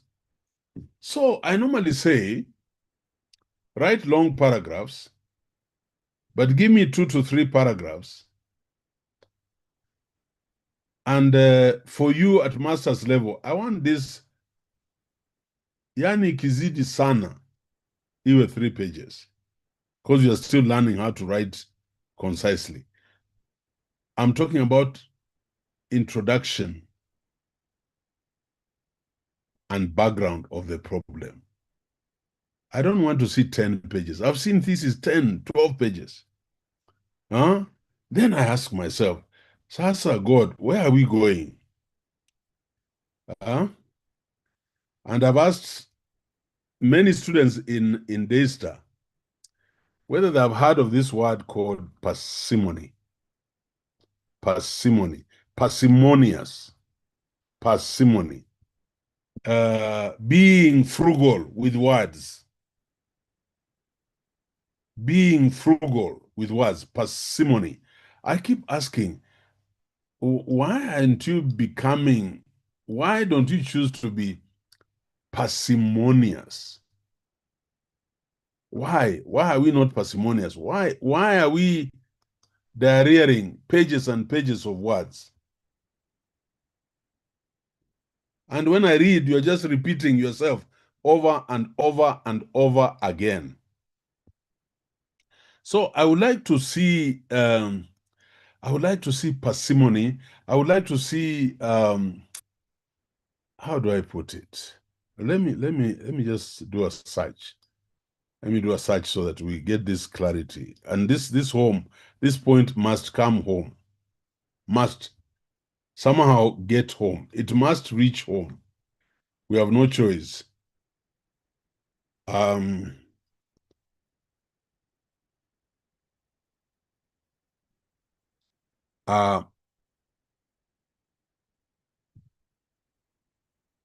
don't know whether. Don't worry, we'll go back.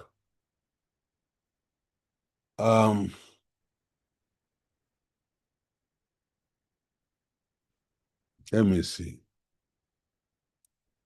And these people, including people I respect a lot, one Dr. Karo Mwaka. No, Prof. And others. They just No, Prof.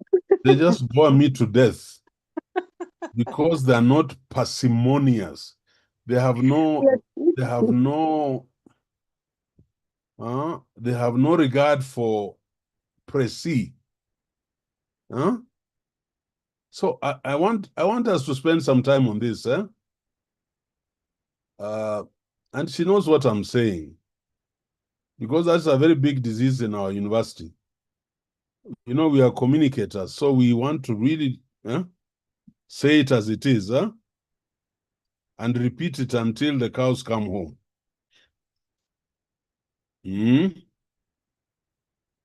Now she's saying no, but I know that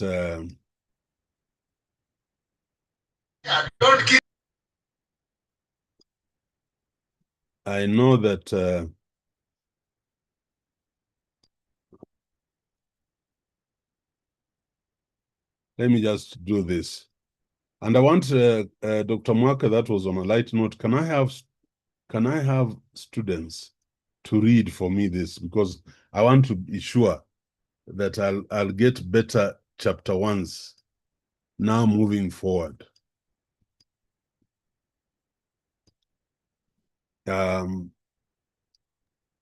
Readers? Caroline Award. And then, yeah. Caro and then Monachi. Let me see whether I'm getting this. I want to go back. I know this is good. Yeah. So let us not pretend that we know. Okay. So the first reader, and I'll stop you when I say stop. Yes. Thank you. Parsimony has two main meanings. Kuski. Can you hear, you people? I can't hear. No, Caroline, we can't hear you. Okay, go ahead. Parsimony has two main meanings. The practice of being frugal or stingy with resources, and the principle, also known as Occam's razor, that favors simpler explanations over complex ones when other factors are equal. The word comes from the Latin parsimonia, meaning sparingness or frugality. Parsimony as Okay, frugality. thank you. Yeah, thank you. Stop there. Yes. I want you to note sparingness or frugality. And parsimony as an R, I'd left out the R. So sparingness or frugality. The next reader.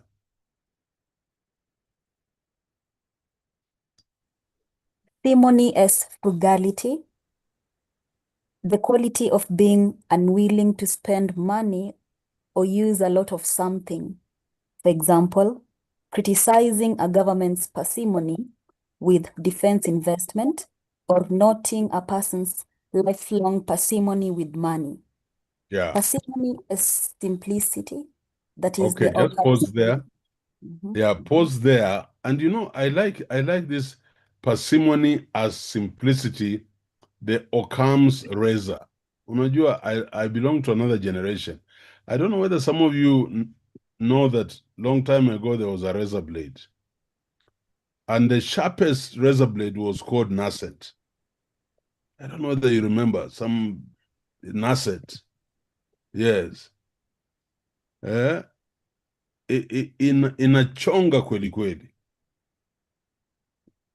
Yeah. Somebody tell us parsimony as simplicity. If you don't like Occam's, call it Nasset. Yeah, go ahead. Parsimony as simplicity, the Occam's razor. So it's defined as the philosophical principle that when presented with multiple explanations for the same phenomenon, the simplest explanation is generally preferred. Yes. Application. This principle is widely used in science, philosophy, and other fields to choose the most straightforward theory or hypothesis among several that offer similar explanatory power. Yeah. For example, All right. No, so we're not going to examples, but I hope you have seen parsimony. The principle is about simplicity, it's about trade-off, it's about evidence, it's about Nasset, the razor blade.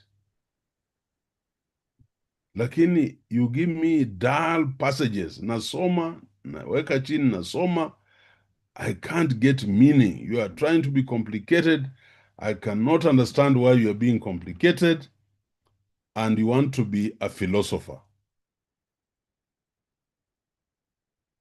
So, what is Ayiro lamenting about? I'm lamenting about parsimony. Being parsimonious is a desire that I would like to see in most of you as we move forward. And I'm hoping that we will have students from this class who will embrace the aspect of being parsimonious all the time in describing things. So I don't want to see the introduction and background of the problem running to, you know, pages and pages of writing. No. And I hope you know, tayari we are now in our chapter 1.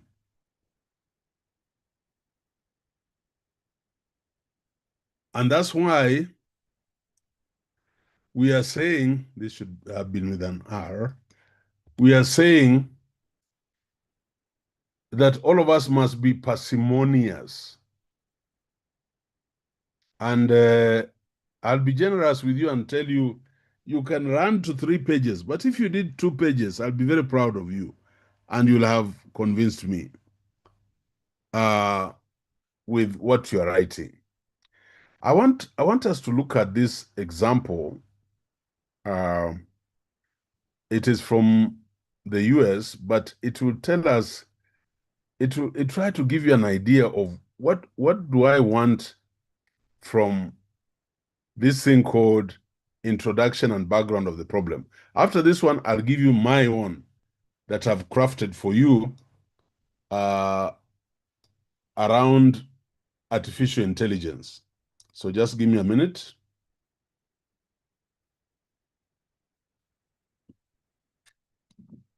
And I want readers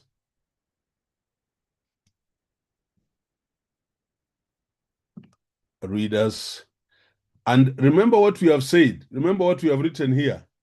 What a problem's introduction and background of the problem should be. Provide a brief history, provide a summary, identify 3 research studies, identify the need for the study, build a justification, discuss the problem, and then provide an overview of what will be discussed in the chapter. And look at this one. Look at this one. The one I've highlighted. You know this one is 438 words. It is hardly 1 page. So, Carol, give us a reader. Give us a reader parsimoniously. All right. Faith were Emma, and then Francis Lorcalen. Hello, everyone. Yes. So this is an example that the VC has given us. It's an introduction and background of the problem. So I'll start. Field workers have a unique work environment that is different. The field workers in the agricultural industry face a set of different trials stemming from issues in the field. These issues with job stress, field workers is an unexplored topic. That is Miles from 2020, Miles 2014, ADU 2014, ADU 2013. There is a need to... Hey, ADU et al. This is ADU research. et al. This is the research language. This is, you are being indoctrinated. Yes, go on. There is a need to address job stress levels in the agriculture industry and research institutional practices to better respond to job satisfaction. Miles 2019, Miles et al. 2017. Adopting, integrating, and successfully using job behavioral issues in the industry presents a challenge. Job satisfaction adds a difficulty for some field workers to manage and incorporate behavior modification practices successfully. That is Miles 2015, Miles and ADU 2017. As such, pursuing this study may involve difficulty experienced and may stimulate feelings of uncertainty and skepticism, which led to job stress, Miles 2017. Job-related stress is a term describing the anxiety, uncertainty, and insecurity engendered by the utilization tasks of the job. This category of stress hinders individual field workers and productivity because it can result in resistance to performing job functions. That is Miles from 1982. At the job environment, the time it takes to learn new skills can perpetuate delays in job satisfaction. The field worker's job dissatisfaction continues piling up, prompting feelings of being unsatisfied with the organization. That is Miles 1982 and Miles et al. 2018. Job attrition rates can increase while the job functions can be arduous. There is a steep learning curve and there is insecurity about job performance. That is Miles 1982. Researchers have estimated that US agricultural organizations lose approximately $500 billion each year because of job stress and job dissatisfaction. That is Miles 2018. Prior researchers have explored the effects of job stress and job dissatisfaction on field workers and made connection between job stress and job outcomes such as job satisfaction and job performance. Miles 2016, Adu and Robinson 2019, Miles et al. 2019. Some studies, however, have focused on the forerunners' job of stress, such as how personality types, demographic factors, and job environment, example, length of time of employment, can affect technostress. That is Miles et al. 2017, Miles et al. 2016. Fewer studies have examined the effects of job stress within the context of the job satisfaction demographic phenomena in the US agricultural industry. That is Miles et al. 2016. These researchers called for further examination of job stress and field workers in more diverse populations. That is Miles and Adu 2014. The examination of job stress within the population of the US agricultural industry remains an untapped opportunity to be researched. That is Miles et al. 2017, Miles et al. 2016. Note, Yes. in-text citations include illustrative. Well done. Very good reading. Very good. So I'm going to send you this example, and you are going to use this criteria, provide a brief history of the problem. So you come here, field workers have a unique work environment. The field workers in the agriculture industry face a set of different trials stemming from issues in the field. These issues with job stress for field workers is an explored topic. So there's need to address job stress in the agriculture industry and research institutional practices to better respond to job satisfaction and this one. So you will highlight that like that, and then you'll go to insert there and you'll make your comments. And in your comment column, you will tell me which of these has been covered. Is it providing a brief history, or is it providing a summary of the results? And then you go on. Where are the 3 or 5 research studies that have been indicated? So you will do that. You will highlight and annotate and tell me, this is the brief history. This is the problem. These are the previous studies. And this is where the problem lies. So it's a very short paragraph, but I'll want this, Magdalene and Carol, this is the assignment for this week, to look at this and subject it to this criteria here, this criteria. Because we must write introduction and background of the problem succinctly, and we must focus only on the background of the problem to be presented. That's why parsimony then becomes our shield and defender.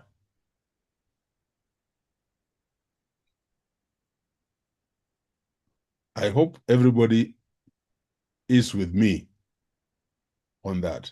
So I am so nervous. So I'm going to send you these notes. I'm so nervous because you must be able to write the introductory chapter of your dissertation. And one of that chapter is introduction and background of the problem.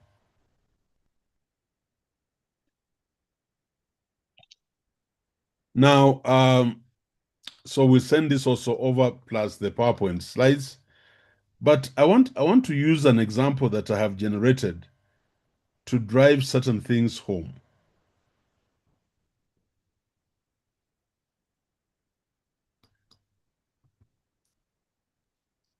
Excuse me, Prof.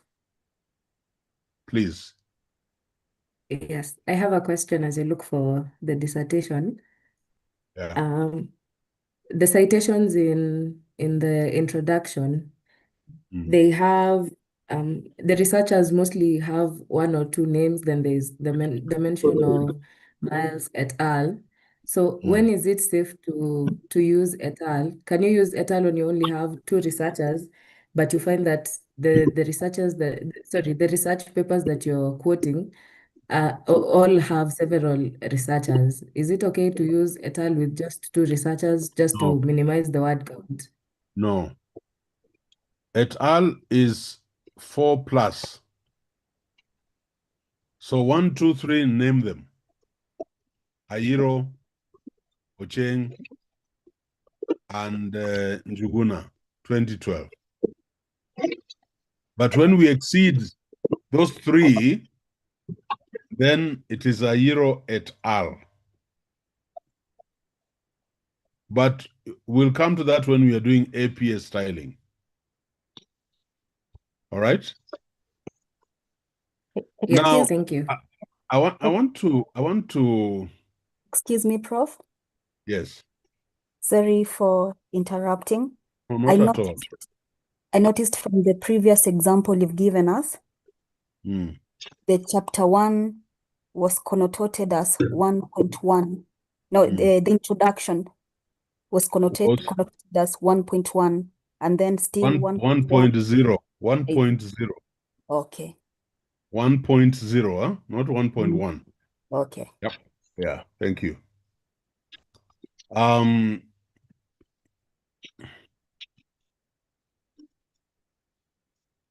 Just give me a minute. Francis, you have something to add? Not really. I'm waiting for the next reading. I was guided. Which students? I'm following. Yeah. You are following, you're okay? Yeah, sure. Sio mawe. Iko sawa. Okay, that's nice to hear Yeah. that. I'm just going through the book, the research book, Yeah. and I'm getting it well. Yeah, very good, very good. Yeah, I have it here with me. Very good. Yeah, and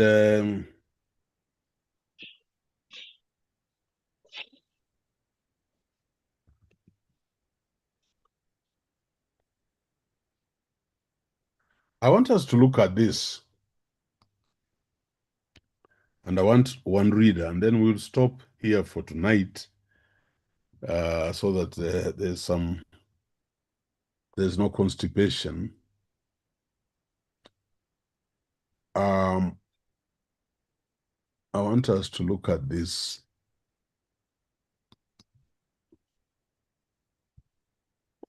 This is a topic on artificial intelligence. I've deliberately not introduced the topic.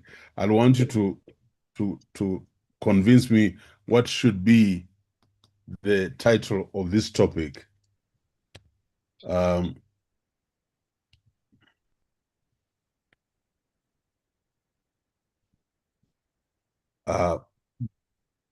Just give me a minute.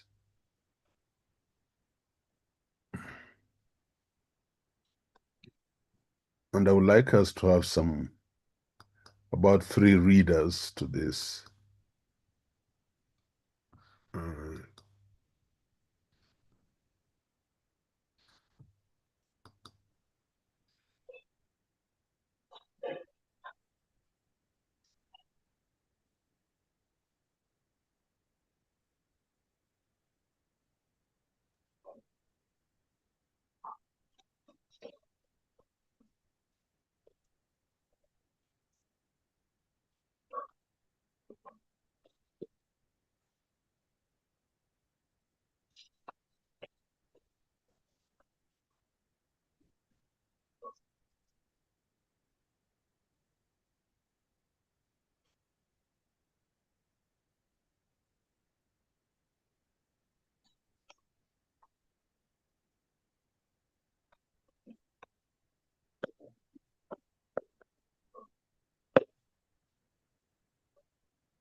Yeah.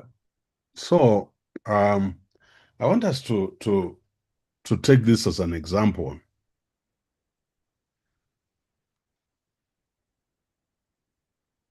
Can I have reader number 1?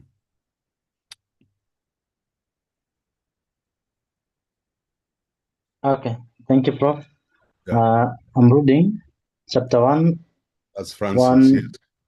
Yes. 1.1 Introduction and Background of the Problem.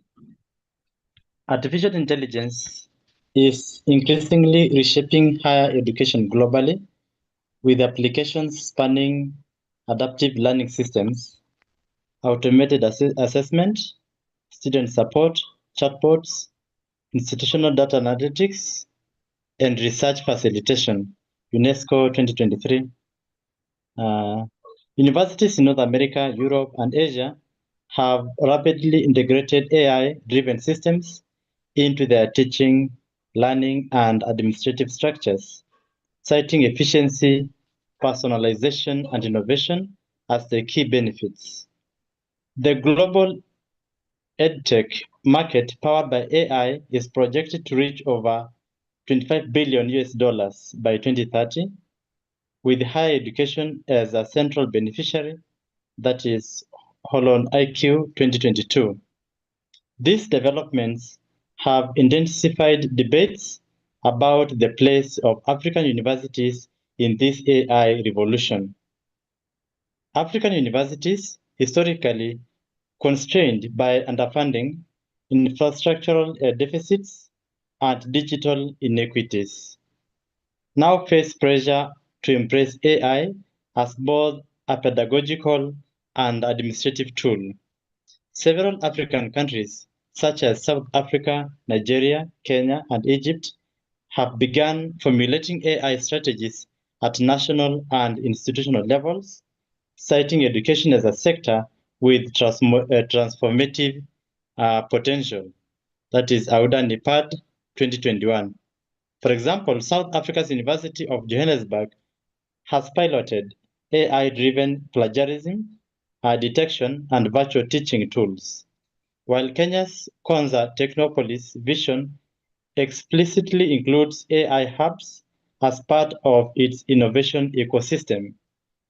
This initiative suggests that AI is not only relevant, but also inevitable in African higher education. Yet, the extent, sorry, I'm lost. Yeah, go ahead, sorry. Yet,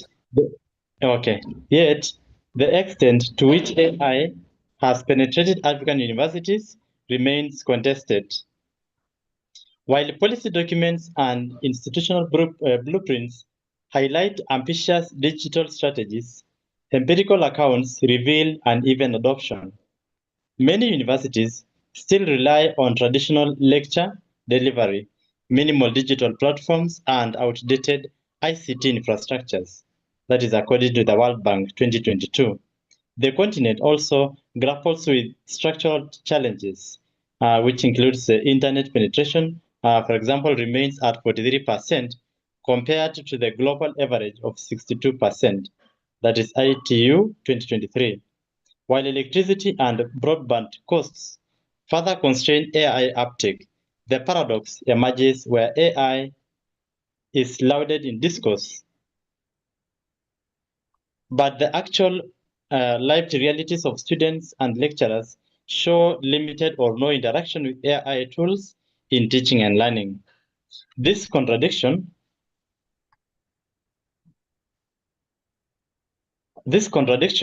between the myth of wide-scale integration and the reality of slow or uneven penetration raises critical questions. Are African universities truly experiencing a digital leap driven by AI, or is the narrative more aspirational than factual? Examining this dilemma has far-reaching implications for curriculum design, policy prioritization, capacity building, and equity in higher education. It also invites interrogation into whether African universities risk being left behind in the global AI transformation, or whether they are strategically navigating adoption at their own pace. The significance of this study lies in unpacking the myth versus reality of AI penetration in African universities. By systematically exploring perceptions, levels of adoption, infrastructural readiness, and pedagogical impact, the study will provide empirical clarity on a subject often dominated by speculation. The inquiry will not only assess whether AI is genuinely transforming African universities, but will also situate the findings within broader debates on digital divides, innovation in education, and Africa's preparedness for the fourth industrial revolution. Thank you. Wow, Francis, wonderful reading. I love your mastery. Your diction is good. Thank you, sir. Yeah, this is what I have created. And the topic was, of course, penetration of AI in African universities, myth or reality. I will again send you this, the example from America and this one that I've given. And what I'll be asking of you is to look at this. Just a minute. Let me just give me a minute.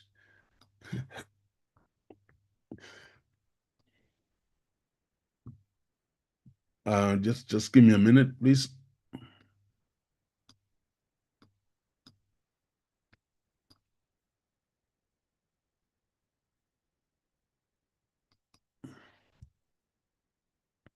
I want you to read that passage because you are going to write for me the introduction and background to your study, the introduction and background of the problem for your study. And what I'm saying is that I will expect you to do exactly what I have shown here.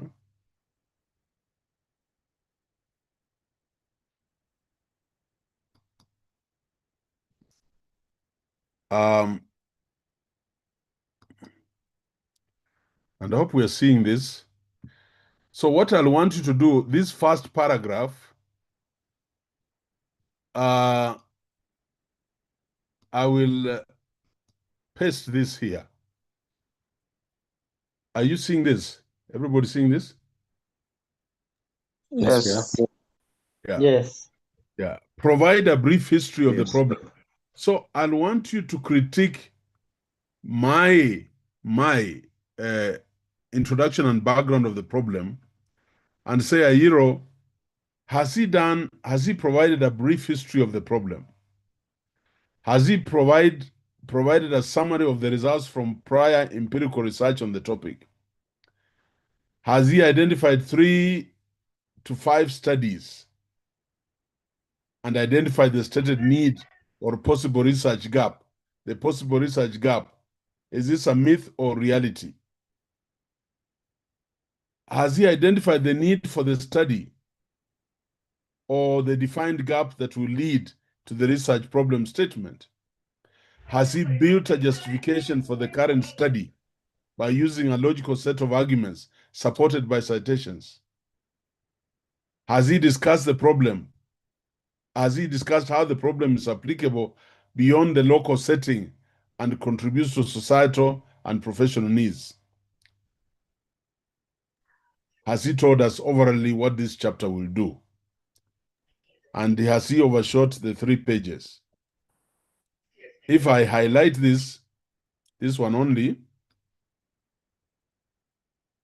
if I highlight this, I can see it is 475 words. And if you asked me, that's about a page, double spacing. And that gives me introduction and background of the problem. Then now I can go on down here to the problem statement, which will be our topic for the next class. I want the next 15 minutes to hear reactions. Is this making sense? Where I come from, they'll be asking you, is this thing finding you? Whatever that means. And remember, my attack today was the research gaps and introduction and background of the problem. Then I'll go to the problem statement. And now we are walking into chapter 1. Over to you, coordinator. We are at 2015, we have 15 minutes. All right, thank you so much, Prof, for this class, very enlightening. And I think everybody's now in the research mode at the moment. I guess right now everybody thinks, but because because after this, literally you would expect by next semester they are presenting their and they are now officially their proposals, fully of them. So and being that he's going to be a cohort supervisor, you can see you are so many ways. So we have to start working early enough so that we can have your topics and others approved. But I think very enlightening class, learning so much, and yet many students are very active, asking questions. Maybe just give a few reflections. Unless there's a question, Moses, you'll give, and then I'll pick and someone else. Jackie, if I know you would want to ask, you've asked so many questions, unless it's a question, but if it's a reflection, I can give to someone else. We shouldn't be having the only people who answer and respond. We would like also other people to learn to lift your hands. As I said, when we remember during your participation and distribution of your marks, which is a very good mark that can boost you from an A- to an A B+, an A, your name in participation is very important, because then that is the only way you can get that score. There's no way you can get a score without having to interact with Prof. So let me have a few people, Wilson, and then we have Moses. Can we first of all have those two people speak? Two of you guys speak. I don't know if there's a question, then I'll pick others. Okay, thank you very much, Dr. Mine, I only have got some kind of illustration that I'll seek for clarification from the Prof. One, under the introductory part of the research, there's somewhere that was indicated that there is an important item that we need to think of someone who has never heard of our study. Yeah. Yeah. So what about that, Prof? Yeah, that means you have to cook very well. You have to entice this person to understand. You see, somebody who has not heard about emotion and not artificial intelligence, reading this passage will grasp what this thing is all about very, very quickly. That's all I mean. Yeah, assume you are talking to somebody who's never been in a master's class and you're telling them about your study. Even the one from the US on agriculture workers. Yeah. Lucy, thank you so much. You have already shown us stainless steel, Gillette, Nasset. Amazing class. Yeah. Yeah, the Nasset, razor blade. Okay. Next. Okay, thank you. Thank you. Yeah. Okay. That was Wilson. Moses? Yes, Prof, I'm just reflecting on the gaps. I think that is why I find it more challenging.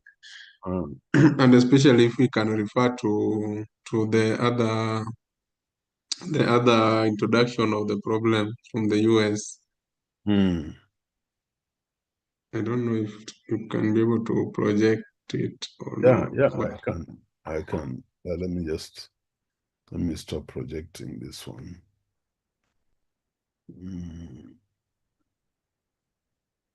Direction.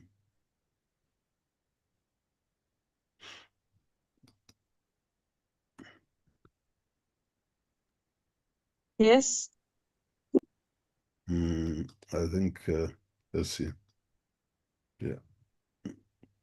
Yeah. These field workers. Yes. Now, there was a point, it was, the research was saying, yes, now, especially the part that you've highlighted. Yeah. If I check on the third sentence, which talks about these issues with job stress. For field workers is an explored topic. Yeah. Oh, when I read that, it's like it's communicating some gap. It is. But now my challenge is identifying which gap it is. Is it yes? Because I'm seeing a gap is being addressed here, but I'm wondering whether it is a methodological gap, it is a empirical gap. So This how is do I identify? this is even without testation is an evidence gap. If you look at the next paragraph, the next line, there is need to address job stress levels in the agriculture industry and research institutional practices to better respond to job satisfaction. This is an evidence gap. I really don't want to call it a knowledge gap, and we can discuss that with you when we are doing your proposal. But this is an evidence gap, and you should be able to pick that. You want to provide more evidence to address the question of job stress levels in the agriculture industry. Yeah. But I appreciate that kind of thinking. Is it Otieno? Yeah, that kind of thinking is what we appreciate. Yeah. Over to you, Carol. Right, thank you. So just we can have now Agnes and Ruth Wambua. Agnes Gikund and Ruth. Good evening. Thank you so much, Doc. Thank you. Mine is to say I'm really, really grateful for the lessons. Actually, I'm one person who was really afraid of doing researches. I'm one person who didn't like the lesson. But the way you've put it forward has really changed my thinking, really changed how I take research, and I'm for sure grateful. And I'm hoping and believing to be the best researcher that I could be. Thank you. Wonderful. Yeah, and that's encouraging. I'm just hoping that the majority of the class is beginning to encounter some realization, and it is very personal as we go through this and as we start to write. Like today, I'm giving you these two examples to go and break it down and say, yes, this is what it means to have an introduction and background of the problem, so that when you are writing, you are pinning yourself to that template, and you'll be surprised how strong your chapter 1 will be.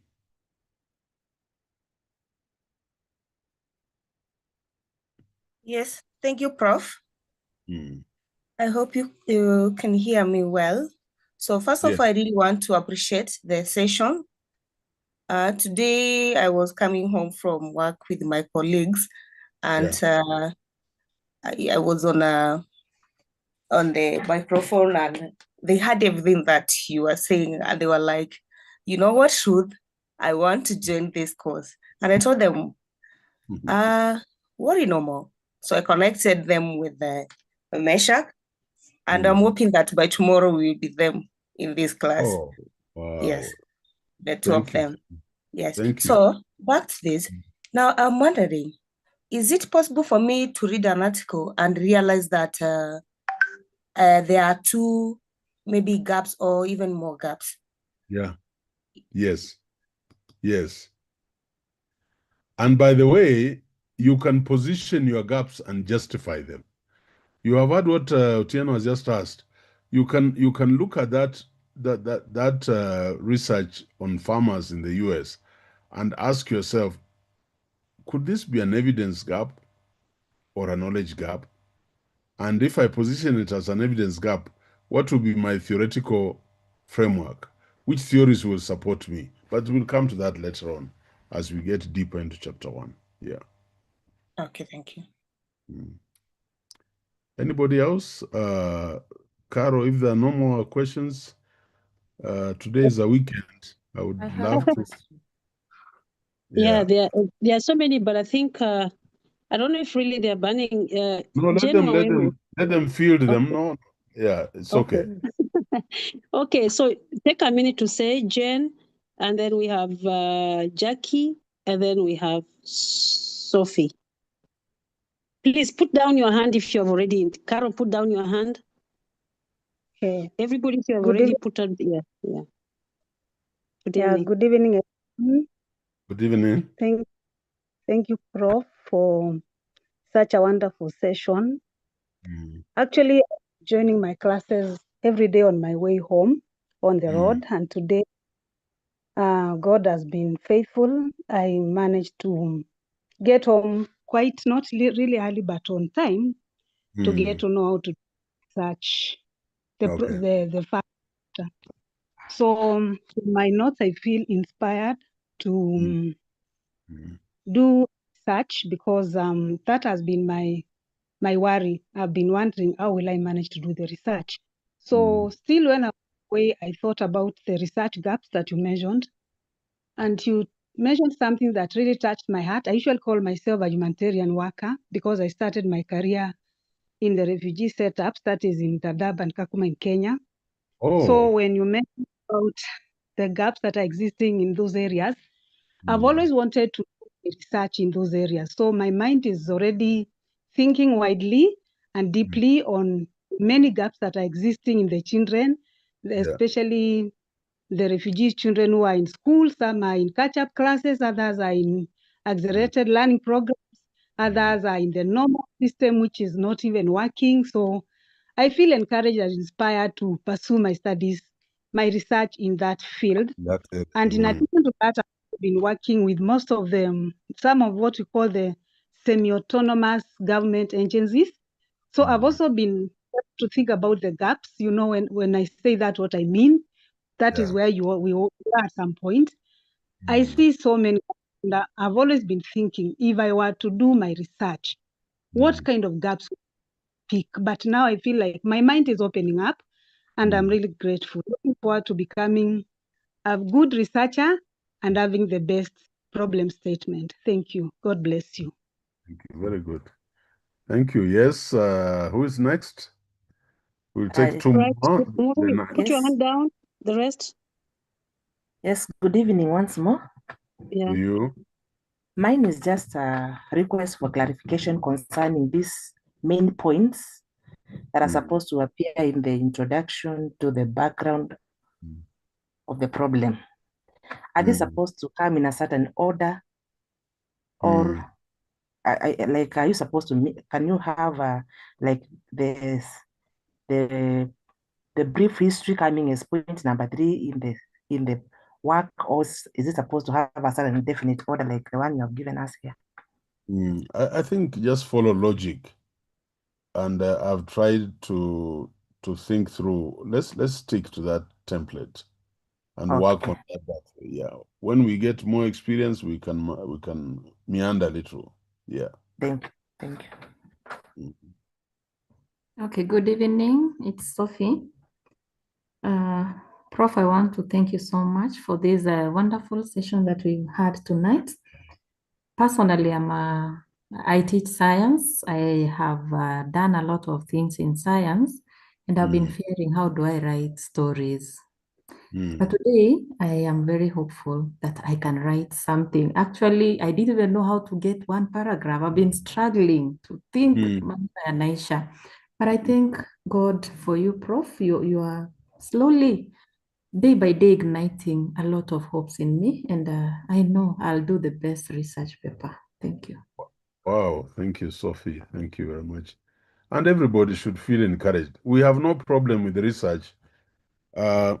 Some of the things I purpose to do, like being your principal supervisor, my whole intention is to get as many of you deeply immersed in research and be the next generation of researchers, because we are on our way out. We are retiring to go and look after coffee and fight for a seat in the church so that I can be having tea and eggs at the table while people carry on with the mission. Yeah. So we'll try our best, and I'm hoping that my colleagues in the other areas, we are all focused on giving you the best. And this is something I'm prepared, in quotes, to die for, to make you what God wanted you to be. Carol, thank you very much. I don't want to give them more. I was tempted for them to think of a topic, but let them just position the introduction and background of the problem by looking at those two extracts and really working on them and highlighting and putting there what each of those criteria falls in that extract. And we are going to mark it, by the way, so you'll send it through your portal. And then now next week I can comfortably walk into the problem statement, and you'll see the relationship between the introduction and background of the problem and the problem statement. Then we shall go to purpose. Then we shall go to objectives and research questions like that, and hypothesis. So yes, that's how I teach the research methods. It's practical application of what we do in theory. You take it to your proposal. Thank you very much, Carol, and the team, and may God bless you all for today. Yeah. Thank you so much. Class President, anything you want to say before Prof leaves? People are saying you should not eat a lot of eggs, just moderate them when you go to church. So, right. Yes, Mark, Class President. Thank you so much, Doc. I don't have something to say. The only issue I had was with the assignment of the previous class, but I have talked to Mishek and he said he is arranging it with Magdalene, so I'm okay for now. Thank you. All right. Okay, please submit in your assignments. I promise to return them as soon as possible so that we are moving and we are encouraged. Kwaheri ya kuonana. Good night. Bye-bye. Bye. Thank you. So tomorrow is a prayer day in Daystar. Please make sure you join in the evening. If we dedicate 2 days for prayers in Daystar. The day students have it, they had it today. The evening usually have it in the evening. No classes. When is their prayer day, we don't do anything in Daystar. Everything stops so that we dedicate the days for the semester. We must pray for the semester. We usually do the second week. So all the best. Join in online and pray with your colleagues. Thank you.